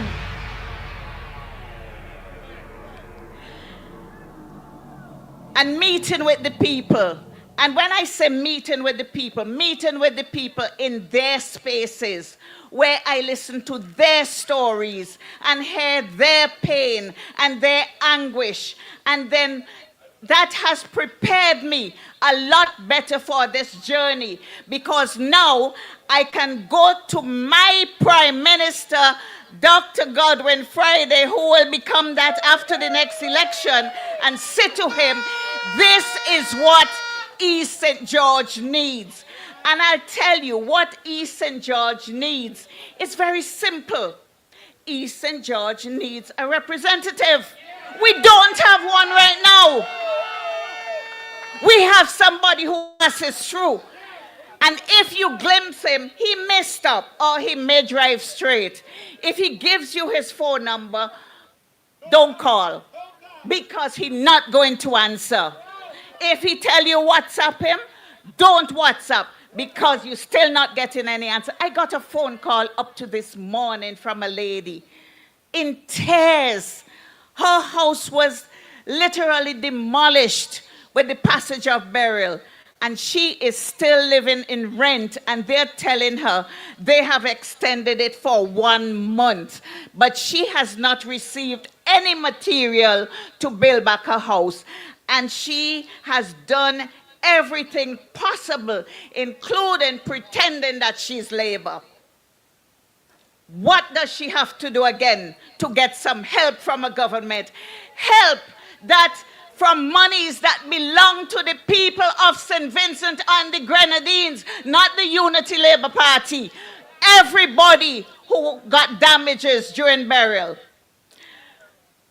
I had the privilege of going down to the Grenadines, the Southern Grenadines, with Dr. Friday and Fitzbramble and our chairman, not last weekend, the weekend before that. And for everything that they say they're doing down there, my disappointment with the recovery efforts down there was real. My disappointment. But I have good news for the people of St. Vincent and the Grenadines. Terence Oliver is safe down there. He ain't going anywhere. He's going to win that seat and bring it back home. Don't worry with all the little talk. They want to try to scare us into thinking they even stand a chance of winning the Southern Grenadines. Nothing goes so. Nonsense. Nonsense. East St. George, I have been representing you for the last 4.5 years in my own way. When I see a problem and I think it deserves to be highlighted, I ask a certain parliamentarian to ask questions for me. This is how we found out that the project in Kaliakwa went from 2.2 million to 5.5 million, then to 6 million, and possibly to 8 million. Where that money went, Now, they said the project is finished, but all the manholes don't have grills on them. They have plywood. The plywood that is left to rain and sun and is starting to shell and become brittle. What if somebody walks and they fall into these deep holes? They are not even considering that there's a school in the vicinity and that the children use the road, and they should at least put in speed bumps or controlled pedestrian crossings so that our children can be safe. You know, sometimes I make a plug for the police, but sometimes, you know, they disappoint me a little bit, because sometimes you expect them to step up and do certain things. Caliacor used to be the capital of St. Vincent and the Grenadines. And Caliacor is also poised to be the next main town in St. Vincent because of its location, because of the kinds of businesses they have there, and because of the diverse people in Caliacor and in East St. George. We go from abject poverty, something you only see if you walk around. When you drive around in your SUVs with the windows up, you don't see these things. You have to be on your foot. That's how you see the poverty in East St. George. So I know it. But Caliacor has a lot of potential. And this is how we are going to prevent all that traffic congestion in Kingston, by bringing a lot of businesses to Caliacor. I would like to see a revenue office opened in Caliacor. I would like to see a sub-branch of a bank in Caliacor, because there's so many restaurants and so many hotels, and a lot of yachties come in there in need of banking business, and they can get it right there if they have the facilities available. There are businesses in Caliacor that are thriving. They do very well. But if the town itself was upgraded, then they would do a lot better, because people wouldn't come all the way into Kingston to do their shopping, and that traffic congestion situation is really a pain. One of the other problems with East St. George is the smelly drains and the overgrown drains that we have that help to destroy our roads, because when these drains are blocked and the water spills onto the road, it damages the road. We have seen how long it takes this government to fix roads in East St. George.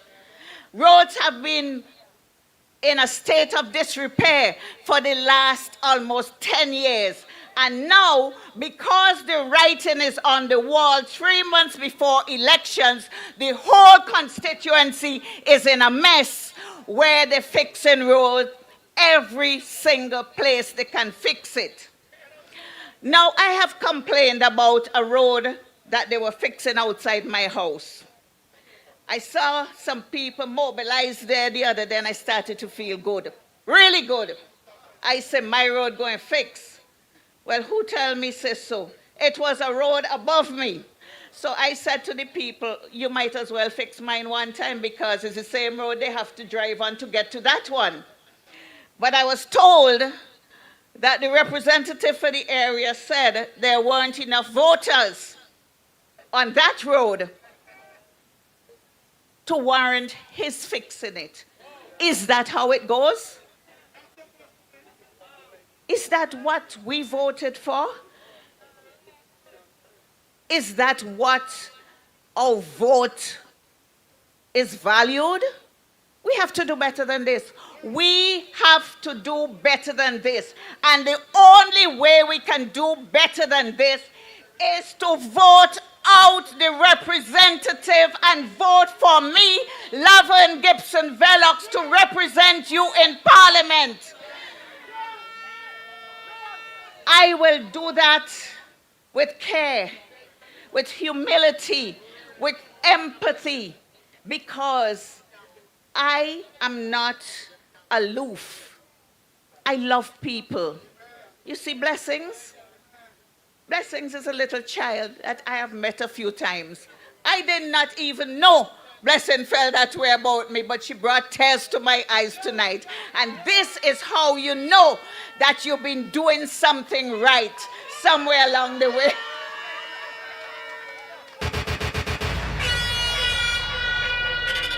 Thank you, Blessings. Thank you so much. I appreciate you. Ladies and gentlemen, in the recent past, we have had a young lady being stabbed about her body multiple times. We have also had a woman being hacked to death. And this speaks to the level of violence against women in St. Vincent and the Grenadines. These two things, these two incidents happened days apart. This government's track record on dealing with crime and violence in St. Vincent and the Grenadines has been zilch. They have not put enough effort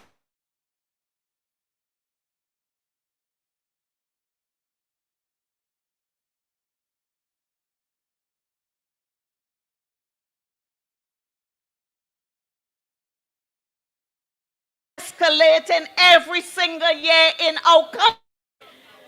It has been escalating. We, the people of St. Vincent and the Grenadines, we, the women of St. Vincent and the Grenadines, live in fear that we could leave our houses and not go back because somebody figures that they should just do something to us. Some angry boyfriend, ex-boyfriend. We have to do better than this. Our country is better than this. I am beginning to think that the training period for our police officers is inadequate. They're not properly trained in the few months that they're there. And the turnover of police officers within the force is very high.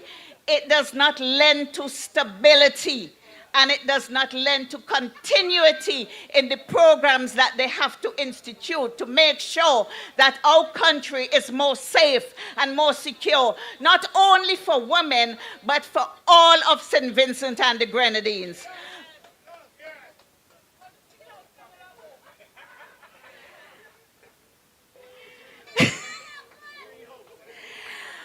I am aware of Camilo's modus operandi.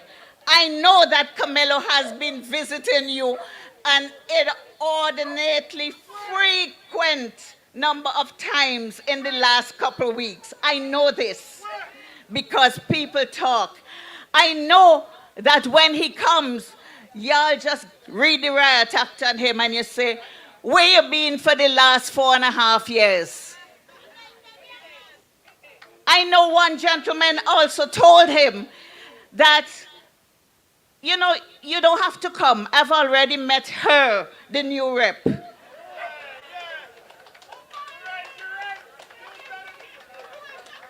So when I tell you that I am going to win the next election in East St. George, believe me, because that is the will of the people.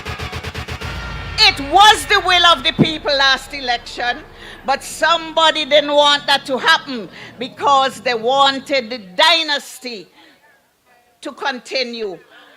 But I am breaking the back of that dynasty this time around. It is not going to happen. Politics is about taking care of people, not the people taking care of you.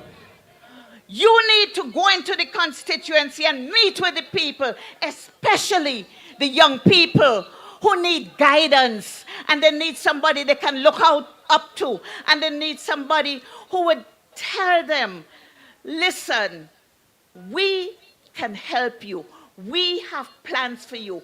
And I go into the constituency and I say that to the young people in East St. George with confidence, because my leader told me I can say these things when I go into the constituency. Tell them that the new Democratic Party has plans for the young people of St. Vincent and the Grenadines. You heard Laverne King talk about them earlier. You heard Esteban talk about them earlier. They are on the books, and you can take us at our word. It's not like Laverne say, they promise, but they lie. We're not lying about anything because we want our country to develop. And if we don't develop our people, our country cannot develop as it should. It is time for St. Vincent and the Grenadines to be counted like the other islands. This lowest wages that we pay, that can't work. When you go to Grenada and St. Lucia and Antigua, you cringe because it's like, so what happened to us? We need to get to that stage, and we can only get there under a new Democratic Party government led by Dr. Godwin Friday. They keep saying that we don't have plans. But that is their way of fooling the people, like they have done for the last 25 years. Just fooling the people. Well, after 25 years, you should have learned your lesson. Because we, the people, are not dumb anymore. We listen. And we have all the media available to us, where we see what is going on in other countries. And we see how we can develop ourselves. And this new Democratic Party, and I am proud to be a part of it, extremely proud, is going to oversee the development of all the people of this country, not just the people who vote for us. We're not doing any partisan politics, because if we do that, me and all are in trouble. We in trouble, because I will not condone that. Government is for all people, not some of them, which is what we are experiencing now. East St. George, I love you from the bottom, top, side of my heart. Every part of it. Every part of it. And I am asking you, I'm pleading with you, that you need to change your representative so you can see what real representation is all about. You will see what real representation is all about.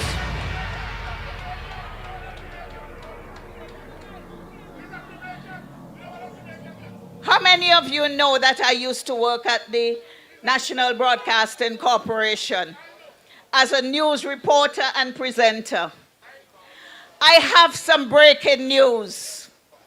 And this is the news from NDP Radio 704. Yeah, 704, yeah, we get the news before 705.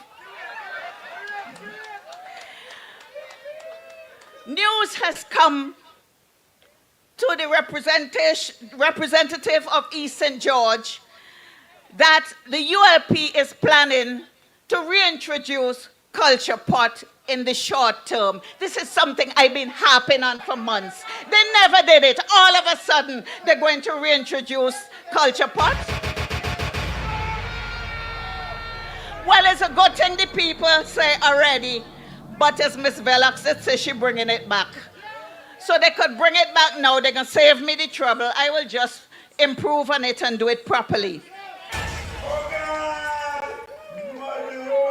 East St. George, I have your backs, just like I know you will have my back when we get into office. We are going to be creating employment. we are going to be paying better salaries than this government is paying, because the few measly dollars they pay you sometimes just can't cut it. Look, you did 8 days.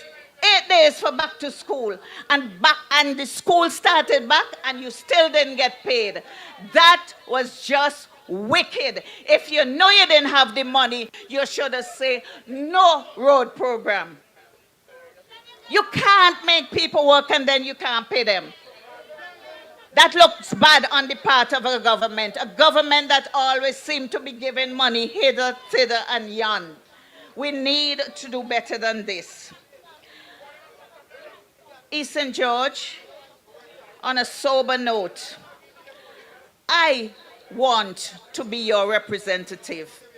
I want to be a part of the New Democratic Party's team in government, because I know that this constituency will do much better under the New Democratic Party. And I want to be a part of that. Ladies and gentlemen, I'll talk to you again soon. It was lovely being here. Thank you so very much for having me.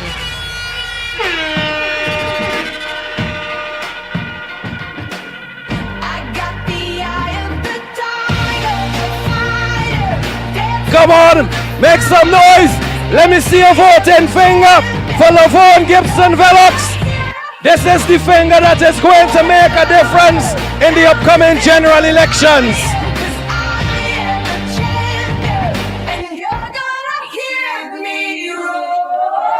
Come on, man.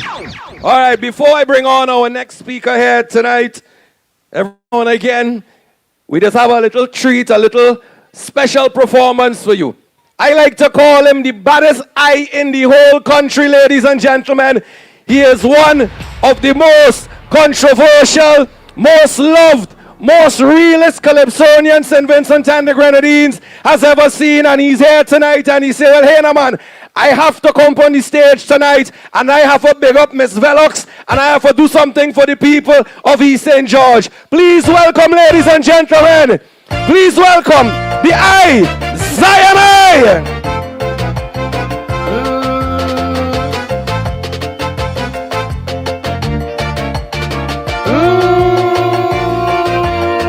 Well, you don't know the usual. Pull up the music. Pull up the music. Hey, this is East St. George, right? Well, hear this. Say the wind is blowing from the east to the west. It sounds like judgment morning. Whosoever don't pray today will pray on the judgment morning. Do Lord deliver Daniel. Do Lord deliver Daniel. Do Lord deliver Daniel out of the lion's den. All hear that? Yeah. We have to call on God for deliverance, because nothing happens without the power of Almighty God. But I ain't just come here, it all is still, you know, so don't ramp me up now, you know, I come here from Miss Village. Hold on. I have a talk, because this is significant. Now let me tell all you something in East St. George. What the fella named Camelo? Right. So now, here what happened? We have Ralph Gonsalve, right? So then we handed down the prime ministership to Camelo Gonsalve. Wait, me no, I calling him by the right name. Me ain't violating nobody. Then now, he might have son named Ramelo Gonsalve, and he hand it down to Ramelo. So, wait a while. Then Ramelo now might have a daughter named Lamelo Gonsalve, and he hand it down to she. In the next 100 years, when all of us dead and gone, it's just Gonsalve. So this is them place. Vincent Chanzale, wake up. All the music I say. This is significant. We have to think and we have to talk as Vincentians. Right? And me and just come to sing, you know. I come for ramp up, you know, because my life here, you know. This is election. So I'm saying to the people of East St. George that Miss Velox is here to stop that and change that. She can't do it without us. We as a people have to get registered, have to go out and vote and show Ralph Gonsalve he ain't handing down this thing so that big guns. What? We are real people could come Prime Minister. We have Dr. Godwin Friday right now. All you back up the man. And they ain't got nothing bad for say about the man. Hear what they telling me. Hear what Gonsalve telling me. Don't vote for Friday. Friday lazy. What you mean by that? How Friday go lazy? I go park hill the other day and see Friday climbing up on a hill. Gonsalve can't walk half of that. And I ain't joking, you know. There's a serious business I talking here tonight, you know.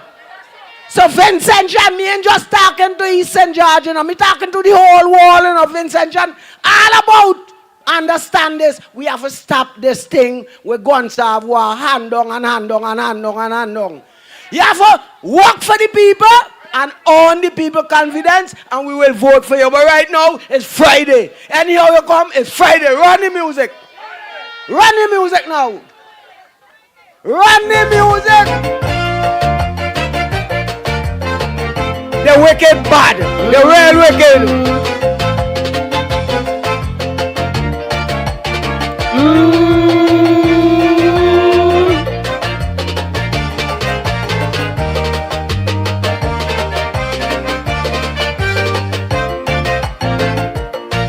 Like something wrong with this country, our people losing their brain.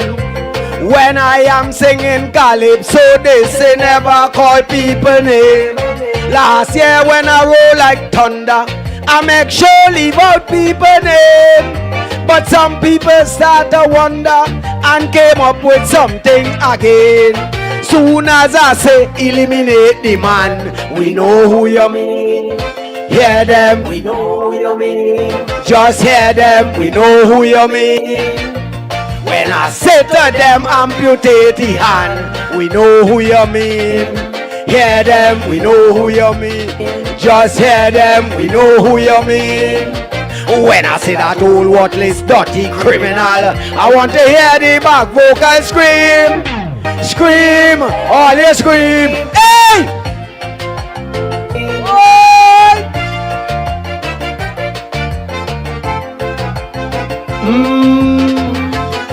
For real, a bunch of criminals. Walk this wicked, dirty-minded people. They mash up this time.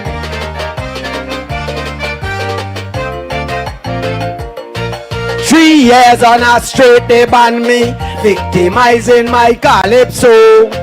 They say I ain't deserve a play on TV, neither radio. I find it rather interesting. All they do is bringing me fame. This year they go hard to ban me, cause I'm calling some people name. Now so and so lay down Glen in peace. We know who you mean. Yeah, we know who you mean. Just hear them.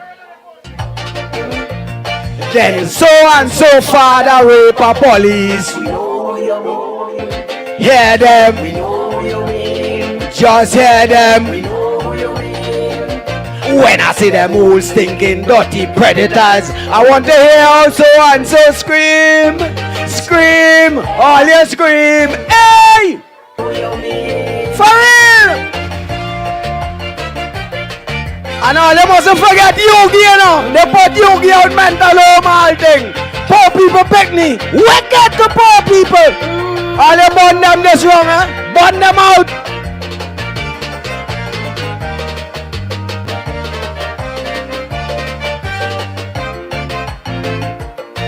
Look how he mash up NIS and inflict the whole country poor. Farmers and the small businesses, man, they suffering evermore. The man ain't care about nobody. Only one thing inside his head is to grapple on the power and rule people until he dead. When I say passport aims off in leg, we know who you mean. Hear them, we know who you mean. Just hear them, we know who you mean. When I wish vendors segregating it, we know who you mean. Hear them, we know who you mean. Just hear them, we know who you mean. When I say that heartless, dirty dictator, those who refuse to take the vaccine, scream, all you scream, hey, we know who you mean. Yeah, man, he put real people out of bread. Some lose house, some lose car, some lose land, some lose the family, the wife, all thing, cause they broken. No money, no love. Gonzalo, you will prefer it this wrong. I don't see like this election is a slippery not wrong each truth. I encouraging young people, all you make sure go out and vote.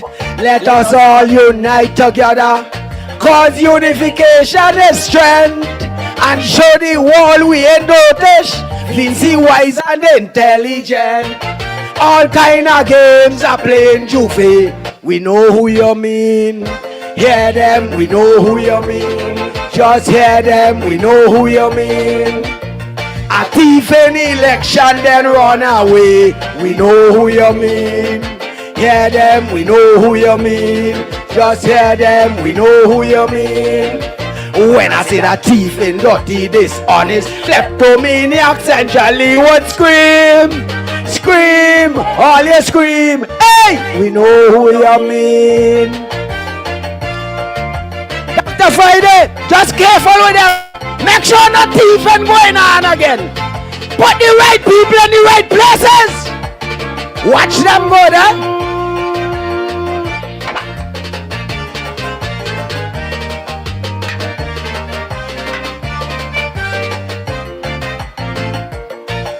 Me ain't come to win monarchy, and I ain't looking for a cent.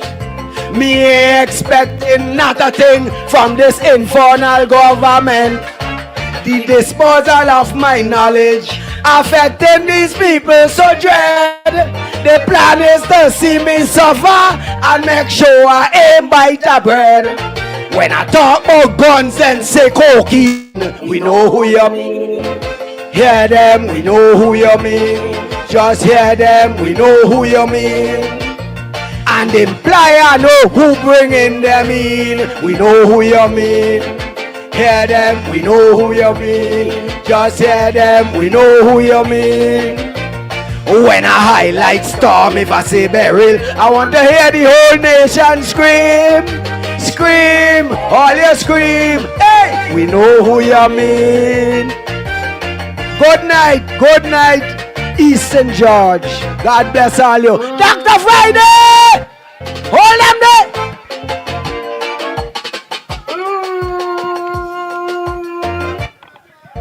Hold them and burn them, Zion. If you're ready to burn them, let me see your voting finger. If you're ready to burn them this election, let me see your voting finger. All right. This is what is going to bring about our salvation and our change in this country, ladies and gentlemen. This is what is going to bring about the next Prime Minister of St. Vincent and the Grenadines. He's here with us tonight in East St. George. Make some noise and welcome your next Prime Minister, Dr. the Honorable Godwin Friday.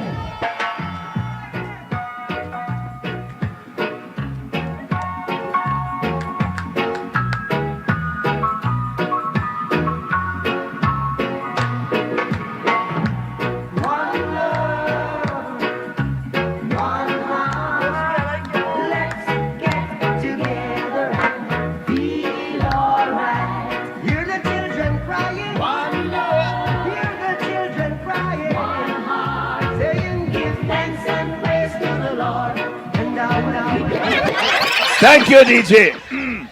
Thank you very much. Thank you. Good night to everybody.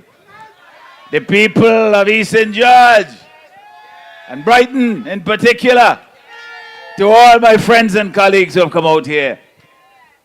We come, the specific reason is we had an invitation from our sister Lavon Velox. She should come out and meet the people of East St. George. Come out and meet the people of Brighton. These are the people who are going to put me into office.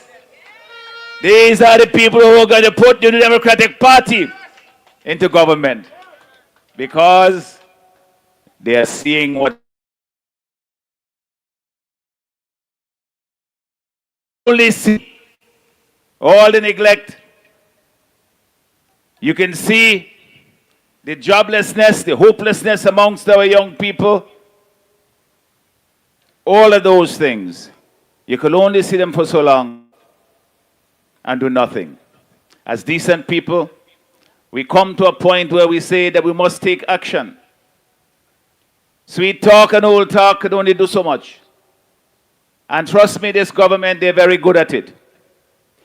Now, however, they see that the people are rejecting the rhetoric. They are rejecting all the sweet talk and the whole talk because they know that there's no substance behind it. You have seen it. You don't have to speculate about what this government will deliver. They've been there long enough. Nobody had to read and spell for you. You could see it for yourself. So when you recognize that they have failed to deliver on their most significant promises to the people of this country, then you have to be ruthless in your judgment as well.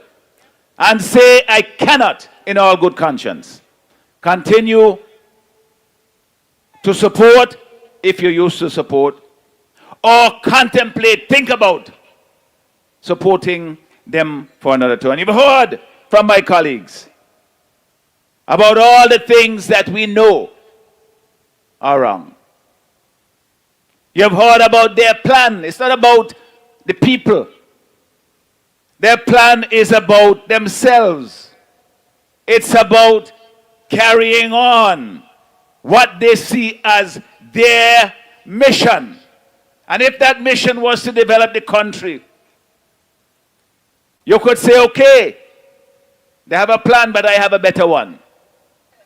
But it's not about that. It is about continuing the greed, the corruption, the sense of entitlement that you have from these people in office. And it comes, you know, from being there for such a long time. By whatever means, they have managed to hold on to political power for going on now 25 years. By whatever means. But you know, there's an old saying where they say that every rope has an end. Right? And how Dinky put it earlier, he say, every day you take the bucket of well, and one day the bottom are going to drop out. All of those things we know are possible. But they don't happen by themselves. They don't happen by themselves. The longest rope could go on for a very long time. We don't want that to happen. So we have to make a decision. We have to make a decision to say, not just that it has an end, but that we know where that end is. And that end comes with the next general election. We have to, as a people, decide that that is where this rope ends. That is when the bottom drop out of this bucket.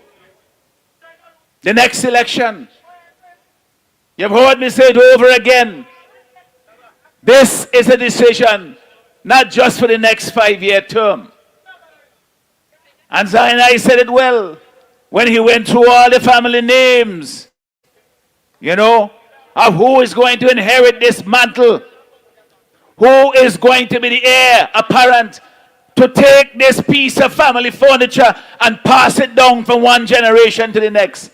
That's how they wanted the office of Prime Minister in this country? Never happened. This is something that the people have to confer upon whoever aspires to that office. And you have to do the work. You have to be out there connecting with people, showing that you care about what they care about, not just what you care about. That you're not above them, but you are within and with them. That you're not standing up there as though this was handed down to you as some birthright. The people of this country have the authority, the right to decide, and we must ensure that that is exercised fairly. Now, Jai and I, you know, he's a philosopher, you know. Yeah, the man, he says some real good things here tonight. One of the things that he said, and I want to emphasize this, there are people who, for some reason or another, they feel that somehow that the people who are in government here now, no matter how much they are rejected, how much the people say they want change, that by some means they're going to hold on to it. Do not let that fool you. What will happen in the next election is that you get yourself registered. Get your young people to be registered. Summon up the courage and go into the polling station on that day and say, listen, I am doing this for myself, but I'm doing it for my grandchildren. I'm doing it for St. Vincent and the Grenadines, the country which has a future that we have not yet begun to understand what the vast possibilities are, because the present government has stifled that by their own greed, by their self-centeredness, by the way in which they turn everything to make it about themselves and not about you, the people of this country. How long can a people put up with that? How long can we carry on like that and look ourselves in the mirror and say that we are Vincentians, that we are the children of Châteauguay, that we are a people with a great destiny beyond what our small size and population might say, that we are a proud people. Nobody can lord it over us. Nobody should be allowed to say that somehow they know it all, that the rest of us must just sit down and listen and let them do their thing. Well, we have a date with destiny coming. We have a grand reckoning coming. May you like to call it, the big audit is coming. Whenever they have the courage to ring the bell. We mustn't let this opportunity pass. There's too much at stake. Way too much at stake. We talk about the farmers, for example, where this government, they have abandoned them. They have not given them any hope to say we have a plan for agriculture. Every Monday morning, the Minister of Agriculture, well, maybe every other Monday morning, let me be fairer to him. He come with a plan, say he's selling something or the other. And then after that, he move on to the next one and leaving the farmers behind. Well, we say that we have a plan to build and to build back agriculture in St. Vincent and the Grenadines. And we will deliver it for the farmers. And similarly with the fisher folk, this community here in Calacoa, my own community in Bequia, in the southern Grenadines, as I visited the fisher folk there, and me hail them up. The fellas down at the fisheries complex in Canawan. They are looking to government for guidance, for support, so that they too can make a decent living in this country. That they too can reap the fruits of their labor, that they can see a brighter future, even though they are fisher folk and people tend to look down on them. I don't, because I see the vast potential of this industry. We call it here the blue economy, of which fishing is one part. And we are going to invest in the fisher folk of this country because we love them, yes, but also more importantly than that, because it is critically important to the development of our country. We have more seascape than we have land in St. Vincent and the Grenadines because we are an archipelago. We stretch all the way from Union Island up to Fancy. And we have not utilized that to its fullest potential. We in the New Democratic Party, we have given this new thought. We have brought new initiatives to it. We have said that our administration, the success of our government, will depend on the success of the fisher folk. Imagine that. How important the farmers have become. How important the fisher folk have become. Because we have said that we stake, this is how high it is, we stake the success of our government on the success of the farmers and the fisher folk in this country. So you know that we will not let you fail. In the same way we ask you not to fail to take this opportunity when it comes, whenever the election bell is rung.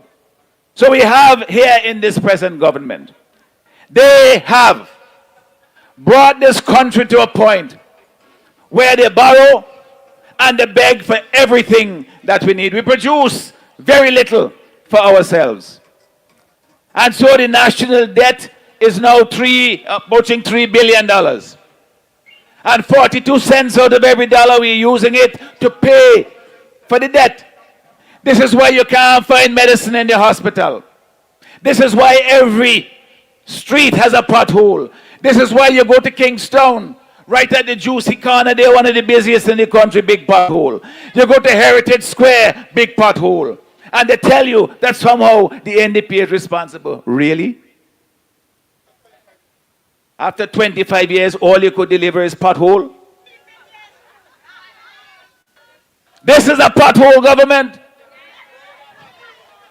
Every street you go, some of them in the countryside, you don't bother to look at pothole because the road, the concrete gone, the barber green gone, and you're going back to that road. That's what they have delivered. And the reason why they can't rebuild is because we are so heavily indebted. Because all they have done is they have borrowed and begged, and they have spent it in a way like a drunken sailor.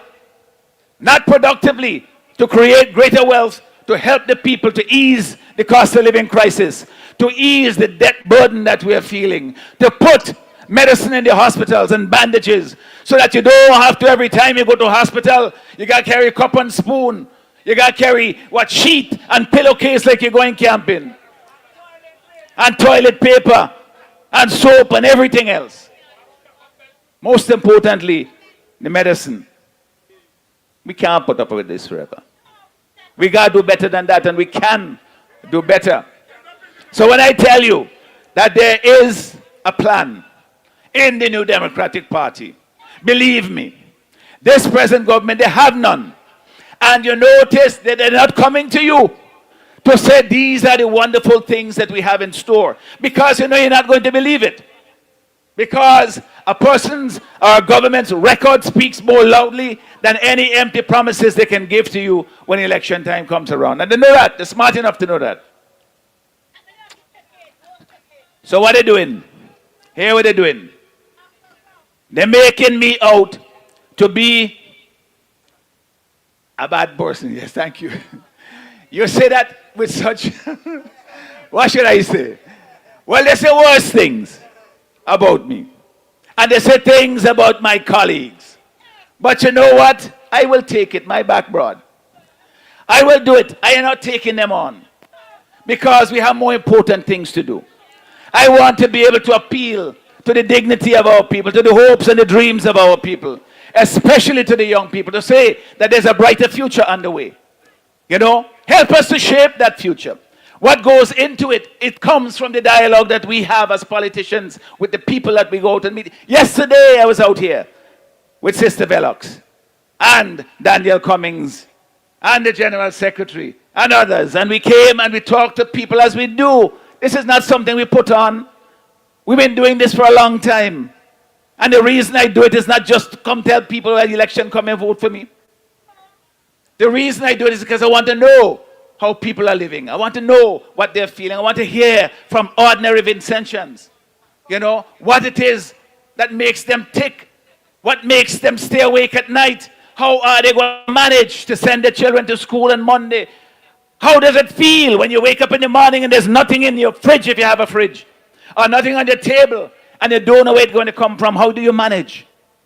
I want to know these things because that is what motivates me as a public figure, somebody who wants to make a difference in our country. But there is so much noise.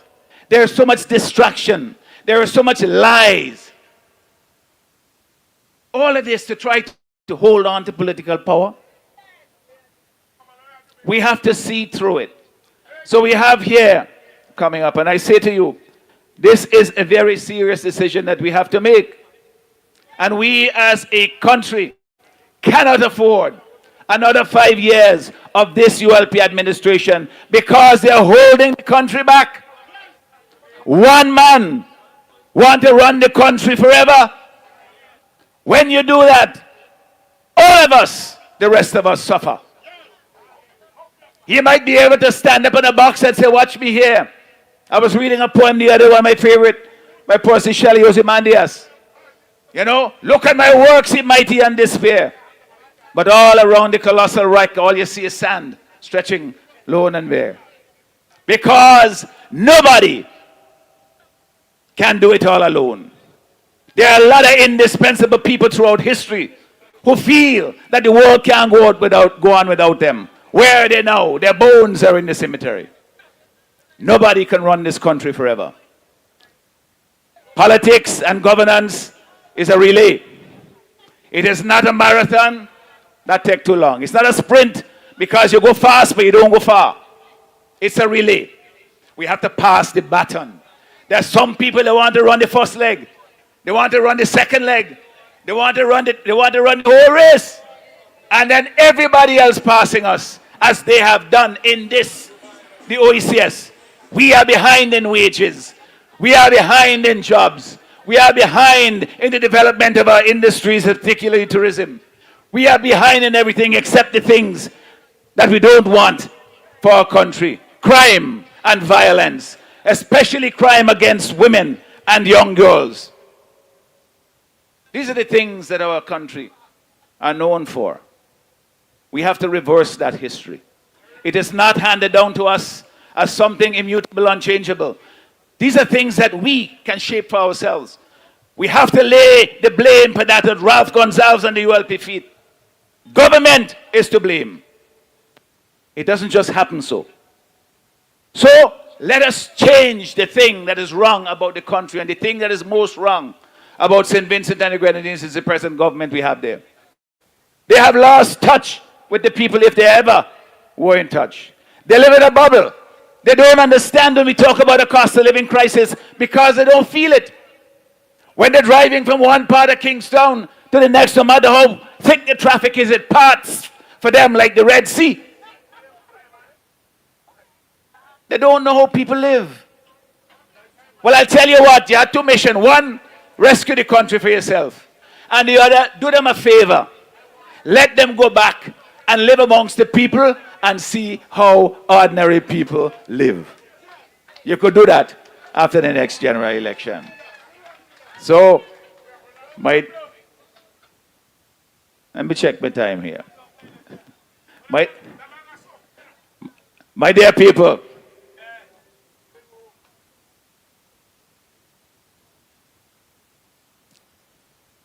I want to talk to a particular set of people. For the people who are worried because they feel they have supported the ULP last election or sometime before, there's nothing to worry about. We in the New Democratic Party, our tent bigger than this. We include the entire nation in our project of rebuilding the economy and creating safer communities for our people. Everybody is part of that project.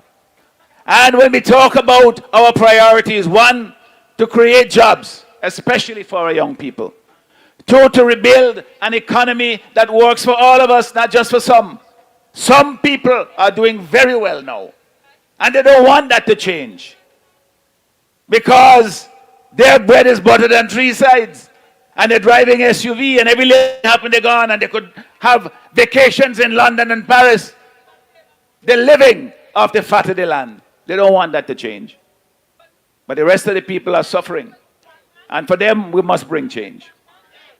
So then we have also those people who are in the public service, and they said that the people in the ULP and the opposition, our opponents, they spread fear and lies among them to tell them that somehow, that if the NDP were in office, all these things would happen that are against their interests. No such thing. Things are going to get better. For the public servants, I say to you, you have a job to do. I am not going to be looking over your shoulder and telling you what you must do. I am not going to be saying to people, I send this man or this woman here, get him a work, and because I say so, they must get a work and they can't do the work. This is a government of the people and for the people. And the persons in the public service, you must know your job is safe. There will be greater opportunities for you. I am looking for ways to ease the cost of living crisis for everybody, including public servants. So when I tell you that we are going to pay bonuses, as they do in other countries in the OECS, at the end of the year, to help you to meet with the cost of living crisis that we have, that we're looking to expand the categories of persons in the public service who would benefit from concessions on the purchase of vehicles and so forth. All of that is to help to make the cost of living crisis a little bit more affordable or bearable. When we talk about providing assistance for persons who are on public assistance at $300, that can't do much in a month. We will increase that because we're trying to help people to make ends meet. And similarly, persons who get the National Insurance Service who are at the lower end of the scale, we will also provide a top-up at particular times to help you to make ends meet. This is the government that is trying to make life better for all people. So there's no need to fear. For the police officers, I have seen the conditions under which you live. I know that there are persons who feel that they are being sent, to live in conditions that they will not live in their own communities. And you expect them to function effectively as a paramilitary organization, a professional organization, when you don't treat them with the dignity that they deserve of their position. You're sleeping on 4 mattresses in the bare 4 mattress in your barracks. That you can't get water in some of them. That the conditions under which you're asking these people to live is deplorable. And then you expect them to take an interest in the concerns and the problems that the community they are supposed to serve have. The two things go together. We will look after the police officers. The stations all over the country, we will do a review and make sure that there are livable conditions for the people who are there, so that they can be more professional. And then where there are bad apples, those persons who violate the law in order to say that they're going to enforce it, that has to come to an end. You cannot break the law to enforce the law. We are a country of laws. We are civilized people. We are decent people. When we function like that, we will get more out of our public service. We will get more out of our police officers. And what's more, for the police to be successful, you have to have trust between them and the community. So you have to have community policing. That trust only comes when they serve the people and the people see that they're looking out for their interests. That trust has broken down. We have to rebuild it. So to the police officers, I say, better days are coming. The New Democratic Party will look out for your interests, because we know that having done so, that you will look out for the interests of the rest of us. So, my dear people, this is going to be a long campaign. Not just in a matter of time.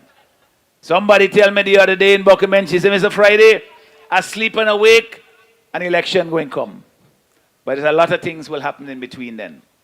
What we know will happen is that there will be an avalanche of giveaways. It started already. They will come with the prefab houses that they bring in from Trinidad and elsewhere and try to buy your vote with them. They will come with lumber and galvanize. The ships come from Jamaica every other month to try to buy your vote with them. Just remember this, however. If you're taking my money to buy it, when you give it to me, it's my thing you're giving back. Okay? They can't buy your vote when it's your money they're using to get it with. So, whatever they offer in assistance, you need it, take care of it. Use it like you buy it with your own money because it is your own money. Use it properly. I know some people, they say they want to put up a little shanty and they take the lumber and they galvanize, but they ain't had the land. I say, wait till I come. I can see how I can help you to get the land. These are things they will use to try to hold on to power. The roads that you see that are not in any good condition, you heard my sister Velox talk about it. They will come, they will drop the BRC there. They'll put the gravel over here, and you will see all kind of movement coming, and trucks will come and they will scratch the road. And they'll do all of that, make it look busy. After election gone, if they were to be back there, nothing will happen. So, we know better. We can see through the lies, we can see through the hypocrisy. But I want you to understand this. In the New Democratic Party, we have a plan for a better future in St. Vincent and the Grenadines. And I have put together the team to make that plan work. Because you can't just tell people you're going to do something and you don't tell them how you're going to do it. Or the means by which you will do it. We have the team to do it. We have put together to serve you. People who are the best team ever to contest the election on one slate in the New Democratic Party election this term.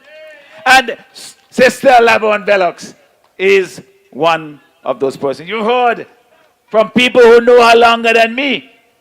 But I would say they might know her longer, but I know her well too. Because you don't have to know somebody for 20 years to know the stuff that they're made of. She is somebody who is a problem solver. It's no big thing. You have a problem, she knows how to solve it. She helps people with the things that some people now they feel is beneath them. I can't bother with somebody who want a drain fix, they want a little window here, they want a walker or a wheelchair. Them things there, you know, them politicians who driving wrong in their SUVs with the windows all up, as she say, you got to walk on the ground to go and talk to people. That is what she does. And then people come and they ask and they say how we can assist, you know. And instinctively, she knows what to do. That is the kind of person you want in government. You want that person to take that attitude, to match it with the resources that we will have from being in government, from the team of people you have around us who are going to deliver, and then use that to help people in this community, in people in all of East St. George. Lavon Velox is such a person. I am so happy that she is part of my team, because I know that when there are things to be done and problems to be solved and people's needs to be met, I can go to her for advice and to say, Lavon, how would you deal with that? And she will be able to do so. That is the sort of person that you have as your representative coming in the next general election as our candidate in the New Democratic Party. I know that you know what to do. Have the courage to do it. Let us not leave it for somebody else. To change government, it requires us to act, not just to hope. It requires us to become registered. Do not fear that on election day that something may happen that you're scared about to vote. That is what they're depending on, because they can't win if all the people who want them out of office come out and vote. They cannot win. So what we have to do, don't worry about the thief, we fix that. All of that, all the things that they complain about, we have done as a party. We've put together a team to train the agents, to be there to educate the public as to what we need to do. So come out, have the courage to come to the poll and vote your conscience. And I know when you do so, you will choose the New Democratic Party. Because we have a brighter future ahead of us. We have put together a plan, we've put together a team. Now we need your vote to make this happen. Thank you, God bless you. Let's get it done.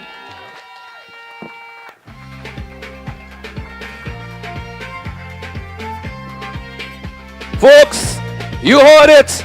You heard the plan. You know what's the mission. That's to go to the polls on election day and vote for change, vote for new government, vote for the New Democratic Party, vote for Sister Laverne Gibson Velox, vote for the next Prime Minister of St. Vincent and the Grenadines, vote for your future, vote for Blessing's future, vote for your children and your grandchildren's future.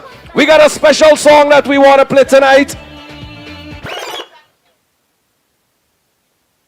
We have a special song that we want to play tonight from a young lady. She did it when she was 10 years old. Now she's 14. And it's a special song and we want to play this one tonight for you. Domo, play the song there for me, please. And of course, I got her name written down there. What's her name again? Lovely, it's Kane, right? Yes, lovely Miss Kane. What's her first name again? This is her song tonight. And this is how we're going to bring the meeting to a close. We want to thank you so very much for coming out tonight. Thank you to all the speakers and the members of the New Democratic Party.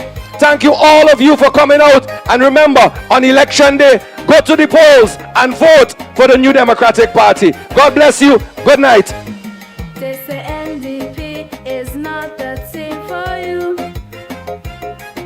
To rid SVG of poverty.